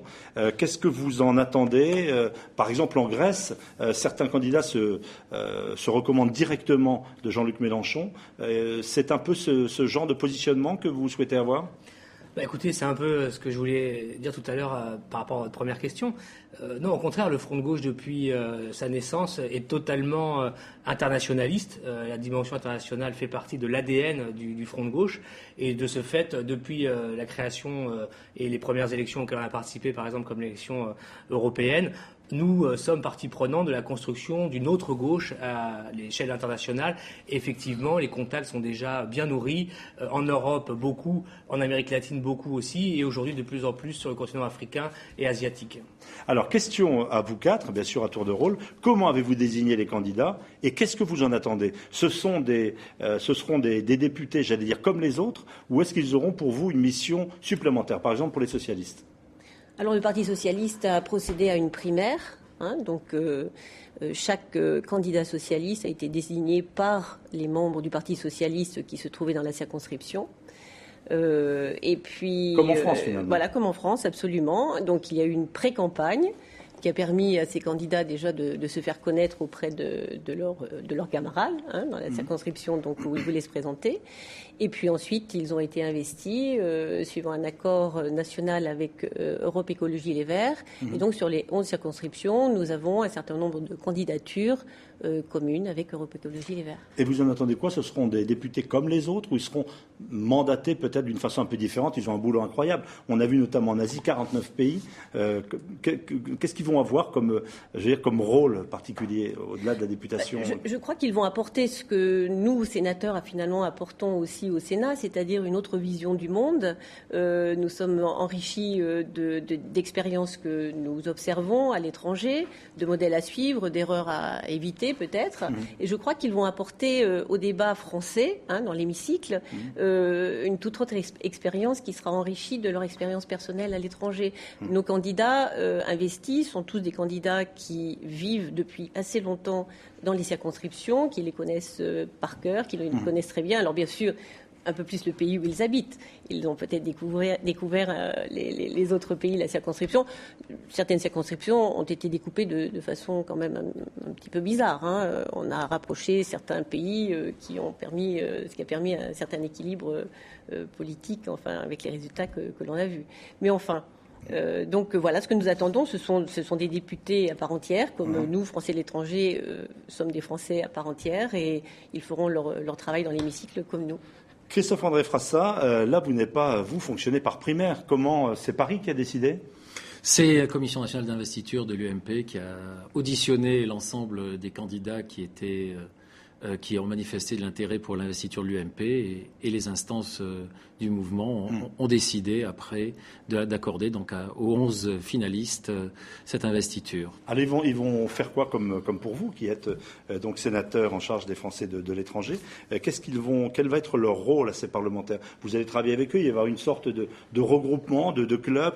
Comment vous allez fonctionner? Non, de club, non, je pense pas. On va plutôt travailler. Moi, c'est ce que j'ai déjà appelé de mes vœux publiquement, c'est la création d'un intergroupe qui puisse rassembler, comme c'est le cas déjà pour l'outre-mer, les parlementaires, c'est-à-dire sénateurs et députés, au-delà des étiquettes, pour avoir des sessions de travail en commun, pour faire avancer les textes, pour faire modifier les textes qui nous intéressent. Et je pense qu'ils viennent surtout équilibrer la représentation nationale, puisqu'on l'a vécu depuis 1946 avec uniquement la représentation des expatriés au Sénat. Il manque effectivement un pilier à cette représentation, et l'arrivée des 11 députés va permettre déjà de faire un travail pédagogique au sein de l'Assemblée nationale pour faire comprendre ce qu'est la réalité de l'expatriation à nos collègues députés et ensemble de travailler, d'avancer sur certains dossiers.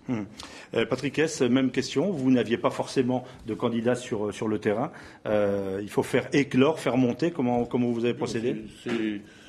C'était une nouveauté, cette élection législative. Une autre nouveauté, c'est qu'on s'installait. On installait nos chefs de région. Mais vous savez que vous avez peu de chance d'avoir des élus. Peut-être. Ouais. On ne sait pas. Bon. On verra. Peut-être pas ce coup-ci. Mais quand on a eu installé des responsables dans chaque région, ils nous ont fait remonter les candidatures, toutes sortes de candidatures, et la Commission nationale d'investiture du Front a examiné ces candidatures, ainsi que les candidatures de formations qui ont rejoint le rassemblement Le Marine, comme le Ciel de M. Couteau. Pour le Front de gauche, même question, il n'y avait pas forcément de structure, de personnes sur le terrain. Donc vous en attendez quoi? Alors, des personnes, si, on a beaucoup d'adhérents, nos partis respectifs du Front de gauche, qui sont des Français établis hors de France. Donc on a des militants et des adhérents, des sympathisants, beaucoup. D'ailleurs, on a vu les scores très intéressants faits par Jean-Luc Mélenchon dans un certain nombre de pays en dehors de nos frontières. Donc si ça, on avait. Ensuite, la procédure de désignation des candidats a été, somme toute, assez normale. C'est-à-dire que les gens qui voulaient l'être l'ont fait savoir. On a une commission d'examen, discussion entre les composants du Front de gauche, puis désignation de nos candidats aujourd'hui dans les 11 circonscriptions. Alors, je vais vous poser un certain nombre de questions. On va voir les points peut-être de désaccord, d'accord, je n'en sais rien. On va parler de l'éducation, peut-être de la fiscalité. Est-ce que vous avez une approche, je dirais, consensuelle, par exemple, sur le vote des binationaux? En ce qui concerne les partis, traditionnellement représentés à l'Assemblée nationale, les socialistes, vous êtes d'accord pour cette participation? Il n'y a pas de débat là-dessus. Les binationaux sont des Français. Bien sûr. Mais donc, certaines formations politiques, comme le Front National, ne souhaitent pas qu'ils participent à cette consultation lorsqu'ils ne sont pas européens. Non, c'est pas. J'ai posé la question à Mme Le Pen. Oui. Donc c'est un point sur lequel vous êtes tout à fait consensuel. À l'opposé de ce que propose le Front National, certainement. Nous n'avons pas la même conception de la nationalité. Pour nous, c'est une richesse, d'avoir deux nationalités, de les revendiquer. Mais c'est surtout un non-débat. Il n'y a pas eu de débat. On a essayé de lancer le débat sur la double nationalité. Il a été tranché de manière définitive par le président de la République le 18 juin l'année dernière, lorsque les sénateurs UMP sont allés le voir. Et il nous a clairement dit qu'il n'y avait pas à ouvrir le débat parce qu'il n'y avait pas de débat. Un Français binational est français avant tout. Et donc pour nous, on ne fait pas de différence, qu'il soit franco-ivoirien, franco-argentin, etc. C'est une richesse, au contraire. Ce sont des parcours, ce sont des vies, ce sont des familles qui enrichissent la vie des Français à l'étranger. Bien, en ce qui concerne le Front National, tout binational, même non communautaire, c'est-à-dire n'appartenant pas à l'Europe, peut participer et est reconnu. Je ne sais pas, il y a une espèce de malentendu qui est... Nous avons dit que lorsque nous arriverons au pouvoir, ce qui arrivera peut-être un jour bientôt, nous allons abolir le droit du sol. Ce qui existe actuellement. Mais à partir du moment où le Front sera au pouvoir, le droit du sol sera aboli. La nationalité se mérite ou s'hérite en l'avenir. Le droit du sang, donc. Au profit du droit du sang. Droit du sang. Écoutez, on est content. Enfin... Je veux bien que certains sénateurs UMP, en effet, aient sollicité le président de la République pour lui dire que ce n'était pas un débat. En même temps, un certain nombre de députés UMP de la droite populaire, d'accord, ont quand même demandé à ce que les binationaux aient sur leur papier leur binationalité inscrite, à savoir qu'ils sont français, mais aussi autre chose. Donc ça veut bien dire qu'on veut marquer une différence entre les binationaux. Députés sur 315 se sont démarqués. Ils sont ultra minoritaires dans la formation. L'ancien ministre des Français établis hors de France avait lui-même été signataire d'un texte de loi de cette... Ça allait encore plus loin, puisque c'était finalement de déchoir de la nationalité française des Français qui ne payaient pas d'impôts. Je crois qu'il sera expliqué là-dessus. Et, il a repris sa signature. Oui, il a repris sa signature et j'en parle d'autant plus aisément que j'ai été le premier à monter au créneau là-dessus. Donc j'ai pas... donc vous dites que cette position à l'UMP était minoritaire. Autre point sur lequel je voudrais vous entendre, c'est celui de l'éducation, puisque naturellement les Français établis hors de France scolarisent leurs enfants, souvent dans les lycées français. Et ici même sur ce plateau, il y a 5 ans, Nicolas Sarkozy avait promis la gratuité. Elle n'a pas été complète. Et là, il y a une vraie ligne, il y a un vrai clivage, droite-gauche, sur cette question. Je vous donne la parole. Oui, alors... Vous êtes contre le principe de gratuité? Non, on ne peut pas être contre le principe de gratuité. Ce que nous nous opposons à la façon dont ce principe a été mis en place. À savoir que, d'abord, le terme de gratuité n'existe plus aujourd'hui. On parle de prise en charge. Il y a déjà un glissement linguistique qui montre bien que les familles passent à la contribution et de plus en plus, finalement, depuis le plafonnement de cette mesure, parce qu'on s'est rendu compte qu'en la mettant en place, il n'y avait aucune étude qui avait été faite sur les finances, sur l'application de cette mesure, et que finalement elle était en train de crever le budget de l'Agence pour l'enseignement du français à l'étranger, et qu'il fallait faire quelque chose. Donc un plafonnement a été mis en place afin d'essayer de contenir l'envol budgétaire et essayer de le contenir. Bien, ce que nous prônons, c'est que finalement, nous devons essayer d'aider les familles qui en ont besoin. Donc par le biais de bourses. Par le biais de bourses et de conserver l'enveloppe globale qui est allouée aujourd'hui à l'aide à la scolarité et redistribuer l'argent qui est donné à la PEC, donc la prise en charge, de le reverser sur un système de bourse qui profiterait finalement aux familles à revenus moyens aujourd'hui, qui sont exclues. Elles sont trop riches et trop pauvres à la fois pour pouvoir profiter de la solidarité nationale. Vous êtes sur la même position? Oui, nous, on est contre le principe de gratuité parce qu'on le considère que tel qu'il est proposé, qui a été proposé par M. Sarkozy, c'est une rupture du principe d'égalité. Pourquoi? Je vais prendre un exemple. Il faut savoir que le coût d'un étudiant, d'un écolier en France, pour une famille, pour l'État, c'est 9 000 € par an. À Los Angeles, si vous voulez mettre votre enfant au lycée là-bas, Le coût d'inscription, rappelons toujours pour nos téléspectateurs que les lycées dont on parle, ce sont des lycées privés. Ce ne sont pas les mêmes lycées qu'en France, ce n'est pas l'enseignement, l'éducation nationale, ce sont les lycées privés. Le coût est de 34 000 €. Avec le système antérieur, les gens avaient un salaire, on leur octroyait une bourse qui permettait de faire la jointure pour que les enfants aient accès à l'école. Avec la gratuité, ça veut dire que désormais, c'est sur fonds publics qu'on finance ce que finançaient avant les entreprises pour leurs salariés, puisque dans les grandes entreprises françaises, et en particulier pour les familles à haut revenu, les entreprises payaient le droit d'inscription des enfants. Désormais, cette partie-là, c'est l'État qui a dû le prendre en charge. Donc nous considérons que c'est une rupture du principe d'égalité. Donc oui, nous sommes pour un système de remise en place de bourses permettant un accès réel à l'éducation.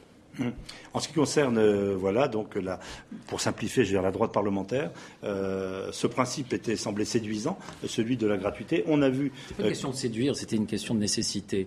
Il n'y a pas de. Pardon, mais je termine ma question. Oui. On voit qu'il y a un coût qui est extrêmement important dans un certain nombre de cas de figure, et ces frais de scolarité, parfois, étaient pris en charge par les entreprises qui employaient ces Français, d'où un effet d'aubaine pour les entreprises et un surcoût pour la collectivité. Moins de 5% des entreprises qui prenaient auparavant en charge les frais de scolarité se sont désengagés. Donc on ne peut pas en faire un cas général, c'est vraiment marginal. Donc c'est pas là qu'il y a une rupture d'égalité. Là où il y avait une rupture d'égalité, c'est que les familles qui étaient les plus modestes étaient prises en charge, celles qui avaient largement les moyens n'avaient pas de soucis, et c'était les familles des classes moyennes, celles qui sont les plus nombreuses à l'étranger, qui ne pouvaient pas rentrer dans le cas de figure des Donc vous maintenez le dispositif ou vous êtes plutôt favorable au principe de bourse? Non, le principe de bourse, c'est un critère social. C'était pas l'esprit du législateur quand on l'a fait. Et ce n'était pas l'esprit de Nicolas Sarkozy lorsqu'il a fait cette proposition.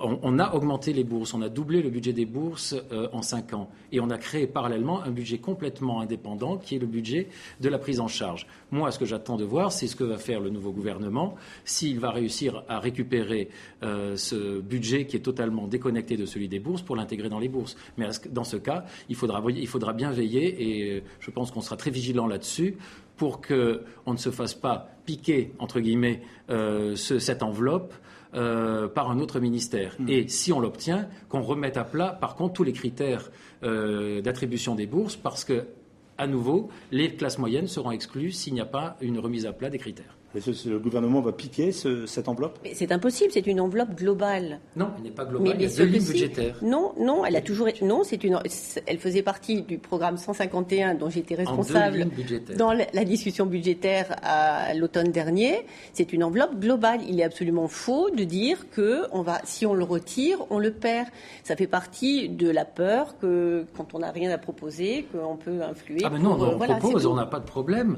On a déjà proposé, même si le président Sarkozy avait été réélu, d'ouvrir à la classe de 3e à partir de 2013. Et quand j'entends dire tout à l'heure dans un des reportages que c'est 700 millions, ça c'est l'hypothèse qu'on a sortie pour faire peur. On est plutôt proche de 400 millions. Enfin, c'est M. Mancel quand même qui fait partie de l'UMP et qui avait, je crois, quelques compétences à faire son rapport. Surtout, c'est une proposition qui visait à capter une clientèle électorale. Pour vous, c'était une mesure électoraliste. Alors, et au Front National, quelle est votre position sur cette prise en charge des frais de scolarité? J'ai été pendant 20 ans président d'un lycée à l'étranger, à Singapour. Où ça? À Singapour. Pardon. Oui. Et cette histoire de gratuité, de bourse, c'est d'une complication extrême. L'UMP a commencé, ils ont arrêté au milieu, puisqu'ils ont accordé la gratuité pour le lycée. Il y a peut-être un projet d'aller en 3e, etc. Mais ce sont des dépenses énormes. Surtout qu'effectivement, une bonne partie des lycées à l'étranger sont des lycées privés. Donc en clair, vous proposez quoi? Je propose nous proposons de ne pas, bien sûr, régresser sur ce qui existe, mais qu'ensuite aller vers la gratuité en travaillant sur les bourses.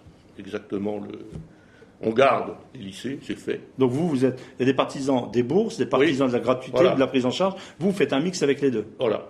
Pour arriver à scolariser. Mais ce qu'on dit, c'est que doivent scolariser en priorité les enfants dont au moins un parent est français. Donc la gratuité pour les riches et les bourses pour les pauvres. Ça vous proposez? Ah oui.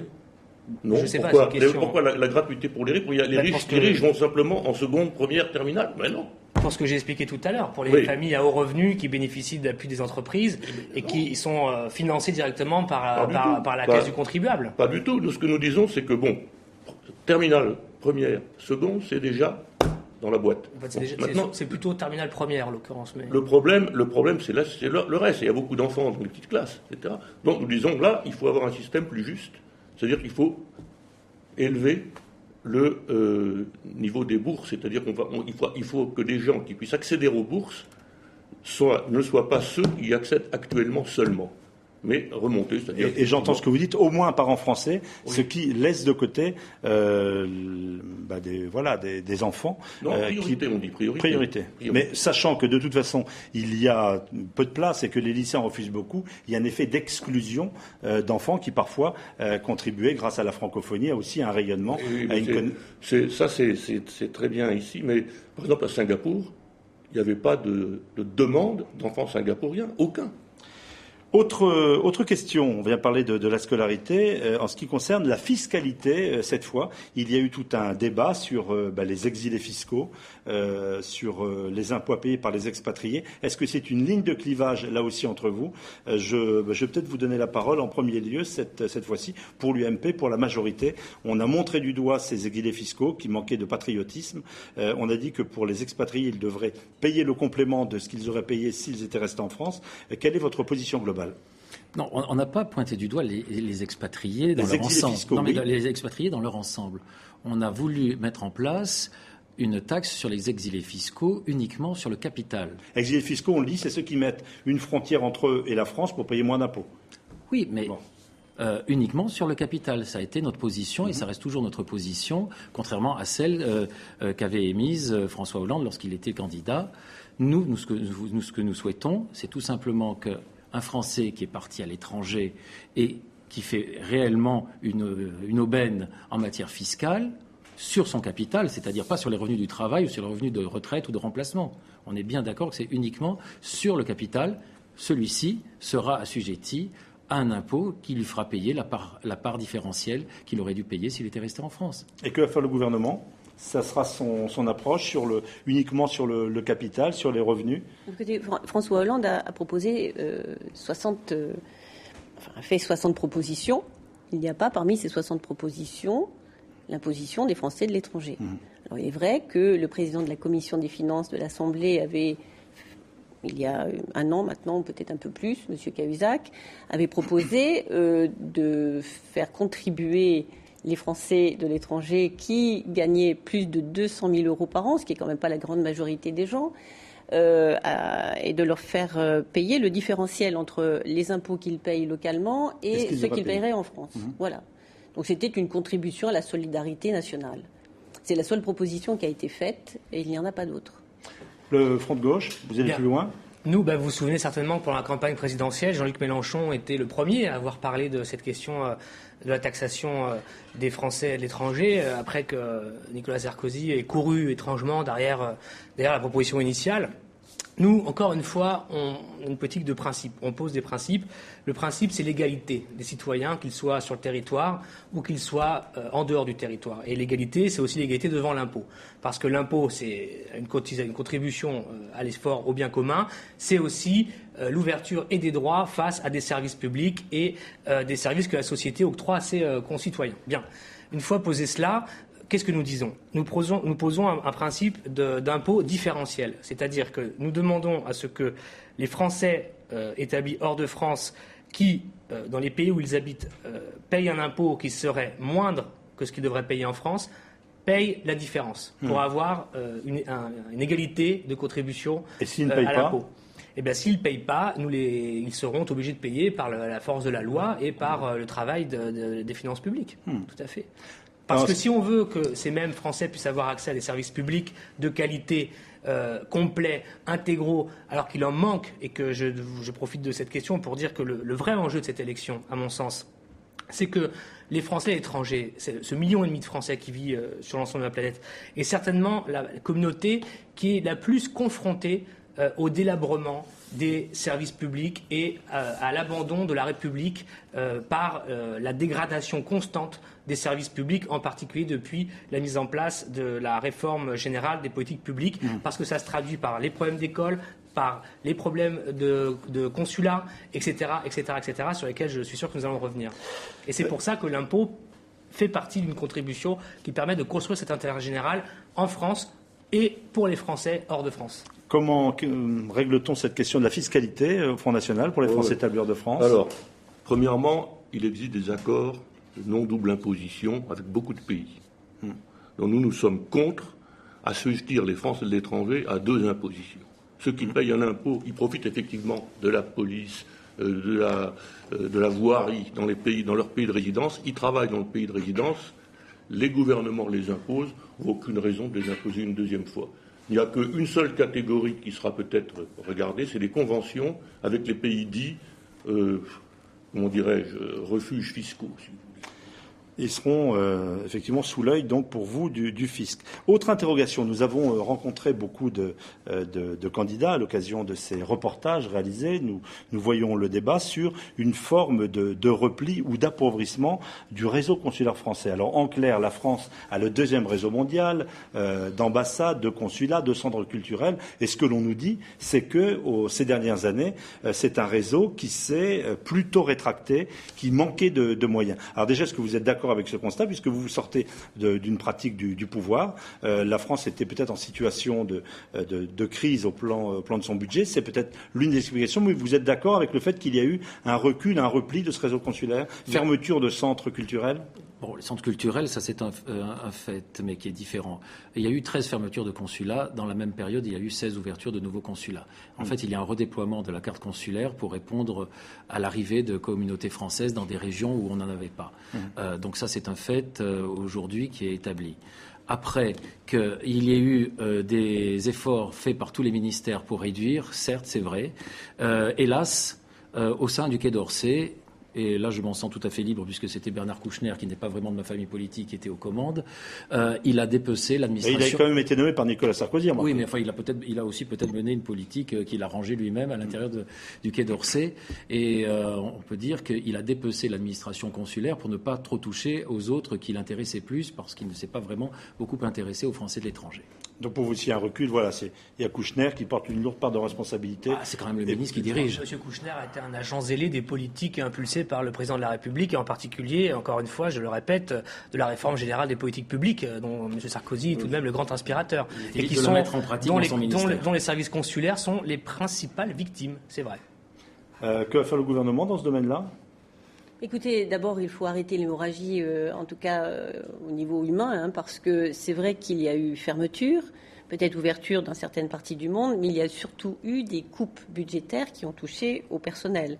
Et on voit aujourd'hui, enfin, j'ai beaucoup circulé depuis quelques mois, et ce que j'ai pu constater, c'est que dans certains postes où il y avait 19 agents, aujourd'hui, il y en a 2. Alors, on peut se dire que peut-être 19, c'était un petit peu trop, mais 2, c'est certainement pas assez. Et ce que l'on voit, ce sont des gens fatigués, qui aiment leur travail, qui font un travail extraordinaire, qui va bien au-delà de ce que on peut leur demander, mais qui n'y arrivent plus, qui sont à un point de rupture. Alors c'est vrai que le ministère des Affaires étrangères a été le bon élève, ça fait déjà 15 ans qu'il subit des coupes, et puis que là, quand la RGPP est passée, finalement, eh bien, il n'y avait plus de gras du tout. Et quand le ministre Juppé nous disait qu'on était à l'os, là, on est à la moelle maintenant dans certains postes. Donc je crois que ce qu'il va falloir faire dès le départ, c'est pouvoir à nouveau avoir un personnel suffisant pour pouvoir répondre aux besoins des Français. Vous évoquez, je dis d'un mot pour décrypter la RGPP, c'était donc cette politique qui, entre autres choses, visait à ne pas remplacer un fonctionnaire sur 2 partant à la retraite et qui effectivement mécaniquement réduisait le nombre d'agents publics. Pardon ? Non, je veux dire qu'avant de venir, pour justement appuyer sur des choses réelles, j'ai passé des coups de fil dans une dizaine de pays à nos candidats et autres militants de la campagne pour voir un peu ce que ça veut dire concrètement. Concrètement, ça veut dire qu'avec l'application des réformes qui sont en fait des réformes néolibérales dans le cadre de l'administration publique, visant à réduire l'intervention de l'État, etc., eh bien, c'est concret. Dans les services consulaires, les gens, pour avoir un rendez-vous, d'ailleurs, il y en a de moins en moins, tout est soi-disant informatisé, mais pour avoir un rendez-vous dans les 10 pays où j'ai appelé, il faut parfois attendre entre 2 et 3 mois pour pouvoir voir un fonctionnaire français au consulat. Vous comprenez bien que ça, c'est le problème auquel sont confrontés les Français établis hors de France au quotidien. et que les raisons ne sont pas du tout liées au hasard ou quoi. Non, les raisons, elles sont fondamentalement politiques par des choix qui ont été faits par les gouvernements. Au Front National, quelle est votre vision? Je n'ai pas vu grand-chose. J'ai lu les différents programmes sur cette question du réseau consulaire. Sur la question du réseau consulaire, nous avons la même position que sur le reste des missions régaliennes de l'État. C'est-à-dire qu'il y a des domaines dans lesquels nous allons avoir un projet. Nous avons un projet patriotique. Donc les ajustements en cours par les uns ou les autres, d'ailleurs c'est la même chose, que l'UMP ou le PS font la même chose. Pour vous, ils font la même politique? Non, ils font ça c'est un jeu, bon, c'est normal, bon, un coup à toi, un coup à moi, mais le résultat est le même. C'est d'ailleurs pourquoi les gens qui nous rejoignent à l'étranger et qui nous ont rejoints en France, c'est qu'ils veulent plus ce truc-là. Donc nous, ce que nous voulons faire, c'est suivre les idées que Marine a développées, c'est-à-dire le redressement patriotique de la France. Autre thème abordé à l'occasion de cette campagne, les Français établis hors de France disent que lorsqu'ils veulent regagner la France, revenir en France, ils ont le sentiment d'être mal attendus, mal accueillis, et que, au fond, on les a un peu oubliés, loin des yeux, loin du cœur, pourrait-on dire. Qui s'exprime sur cette question? Est-ce que dans le programme de François Hollande, il n'a pas vu grand-chose, effectivement, sur ces questions de façon générale? Est-ce que vous, qui avez cette pratique de l'international, vous avez des choses à nous dire pour le Parti socialiste? Bien, écoutez, c'est vrai que nous sommes à l'écoute des Français qui vivent à l'étranger, mais aussi ceux qui font le choix de revenir. Et c'est vrai qu'au niveau de la sécurité sociale, par exemple, il y a un temps d'attente simplement parce qu'un Français qui s'expatrie, même pour une courte période, finalement, n'est plus à la sécurité sociale. Donc c'est vrai qu'il y a tout un tas de petites choses comme ça qui sont énormes pour les citoyens et qui paraissent, qui ne pourraient pas faire l'objet d'une grande réforme, mais que nous nous appliquons, nous, les sénateurs de l'étranger, finalement, à changer et à améliorer. Donc, nous avons une liste qui est prête. Nous attendons que les ministres, et ils ont déjà commencé à travailler, nous écoutent, et puis essayer de débloquer, en effet, toutes ces choses-là. Vous savez, on a incité, finalement, les gens à l'expatriation. On les encourage à la mobilité et puis ensuite on a mis tout un tas d'obstacles sur le chemin de l'expatriation et nous allons nous attacher à enlever, à éliminer ces obstacles. Voilà. Alors même s'il y a eu Bernard Kouchner ministre, est-ce que globalement, oui, heureusement. Voilà. Non, mais là-dessus, je crois qu'on partage peut-être la même position, Hélène Conway et moi, c'est que si on est parvenu au fur et à mesure des années à faciliter l'expatriation, on ne s'est jamais trop posé la question une fois qu'on expédiait et qu'on expatriait des tas de Français à travers le monde, peut-être un jour ils souhaitaient revenir. Et c'est là-dessus, je pense qu'aujourd'hui, nous on avait fait la proposition qu'il y ait une véritable agence de l'expatriation et de la réinsertion pour qu'il y ait en fait, et je crois que c'est un peu le message que diffusent tous les candidats de mon mouvement politique aujourd'hui dans la campagne, c'est de plus en plus de guichets uniques pour que les Français n'aient pas à se soucier de savoir s'il faut aller taper à la porte de telle ou telle administration concernant tel ou tel sujet. Écoutez, comme je l'ai dit tout à l'heure, le drame des Français à l'étranger, c'est qu'ils sont confrontés à des politiques d'austérité, les conséquences sur place, comme on en a parlé tout à l'heure. Et effectivement, le seul droit qu'ils ont, c'est le droit au rapatriement. Toutes les questions sociales sont laissées aux associations, à des formes de charité tout à fait indignes. Donc évidemment, ce que nous demandons, nous, c'est une cellule sociale qui soit clairement au ministère des Affaires étrangères et qui gère la question de la couverture sociale, en particulier de la sécurité sociale et de la CMU, qui doit être pour chaque Français établi hors de France, qui doit être un droit ouvert, sécurité sociale et la CMU. Et nous demandons aussi à revoir le fonctionnement, les missions de la Caisse des Français de l'étranger, de sorte à ce qu'il y ait un vrai droit, un service public social pour les Français à l'étranger, encore une fois sur un principe simple qui est le principe d'égalité entre les citoyens dans le cadre de la République. Sur cet oubli, vous avez été donc expatrié longuement. Oui. Rien vu non plus dans le programme de Marine Le Pen. Dans le programme de Marine Le Pen, il y a un programme social pour la patrie. Voilà. Donc, mais on a les compatriotes également qui sont hors de France. Que les Français qui rentrent, il y a des tas de cas de figure, mais soit mal accueillis ou pas suffisamment bien accueillis, tout le monde en est d'accord. Notamment sur les questions de longueur de réadhésion à la sécurité sociale. Il y a des gens chez nous qui nous ont suggéré de regarder la possibilité pour les Français de l'étranger, lorsqu'ils viennent en France, d'adhérer temporairement à la sécurité sociale comme une assurance privée, pour le moment, ce qu'ils ne peuvent pas faire maintenant. D'accord. Mais en tout cas, pour ce qui est de la politique de Marine Le Pen et du Front National, nos gens à l'étranger sont en général des pionniers. Ils sont partis, encouragés ou pas, et ils pleurnichent pas. Voilà. Alors, autre point qui est fréquemment abordé par ces Français établis hors de France que nous rencontrons, c'est le thème de la sécurité. Je n'oublie pas au moment où on se parle qu'au moins 7 de nos compatriotes sont actuellement détenus en otage. Il y a des problèmes de sécurité dans des pays d'une grande instabilité. Je ne vais pas ici tous les citer. Quelle est votre vision, votre approche, les propositions que vous feriez? Peut-être puis-je commencer par vous qui sortez d'une connaissance et d'une pratique du pouvoir pendant ces 5 années avec Nicolas Sarkozy. On a réformé en profondeur tout le système de gestion des crises avec la création du centre de crise. Ça a vraiment été quelque chose de très important et surtout de très apprécié par les Français à l'étranger parce qu'aujourd'hui, le ministère des Affaires étrangères a une réactivité qui est même observée par d'autres pays en matière de crise et de gestion de crise. Donc ça, c'est un point important. Il y a après des tas de régions qui sont dans des situations où la sécurité n'est pas la même. On a des pays où c'est essentiellement la sécurité des biens des personnes parce que c'est la situation du pays elle-même est dangereuse. Et je pense en particulier aujourd'hui à tous nos compatriotes qui sont soit dans le Sahel, soit au Proche-Orient. Et je ne veux pas faire la liste parce que les pays sont assez nombreux, hélas. Et puis après, il y a la gestion des crises quand il y a des catastrophes naturelles. Et ça, c'est plutôt nos compatriotes qui sont dans l'Asie du Sud-Est. Et je me trouvais au mois d'avril en Indonésie lorsqu'il y a eu le tremblement de terre à Sumatra. Donc j'ai pu voir ce qu'était la mise en place du plan de sécurité par l'ambassade de France à Jakarta à l'occasion. Et fort heureusement, il n'y a pas eu de dégâts et de dégâts matériels trop importants et surtout de pertes humaines. Hélène Covey-Mouret, sur cette même question de la sécurité. C'est vrai qu'il y a de gros progrès, mais je crois qu'aujourd'hui nous attacherons à aider les consulats. Les postes consulaires, en fait, sont au premier rang à chaque fois qu'il y a une catastrophe naturelle ou autre, finalement, pour venir au secours des Français. C'est vers le poste consulaire que les Français vont se tourner pour téléphoner, pour avoir de l'aide, pour avoir des nouvelles de leurs compatriotes. Donc, on en revient là, finalement, à ce besoin de pouvoir avoir un personnel suffisamment important pour pouvoir répondre à la situation de crise aussi. Un complément Non, juste pour dire que je partage ça sur les services consulaires qui sont la clé de toute la problématique.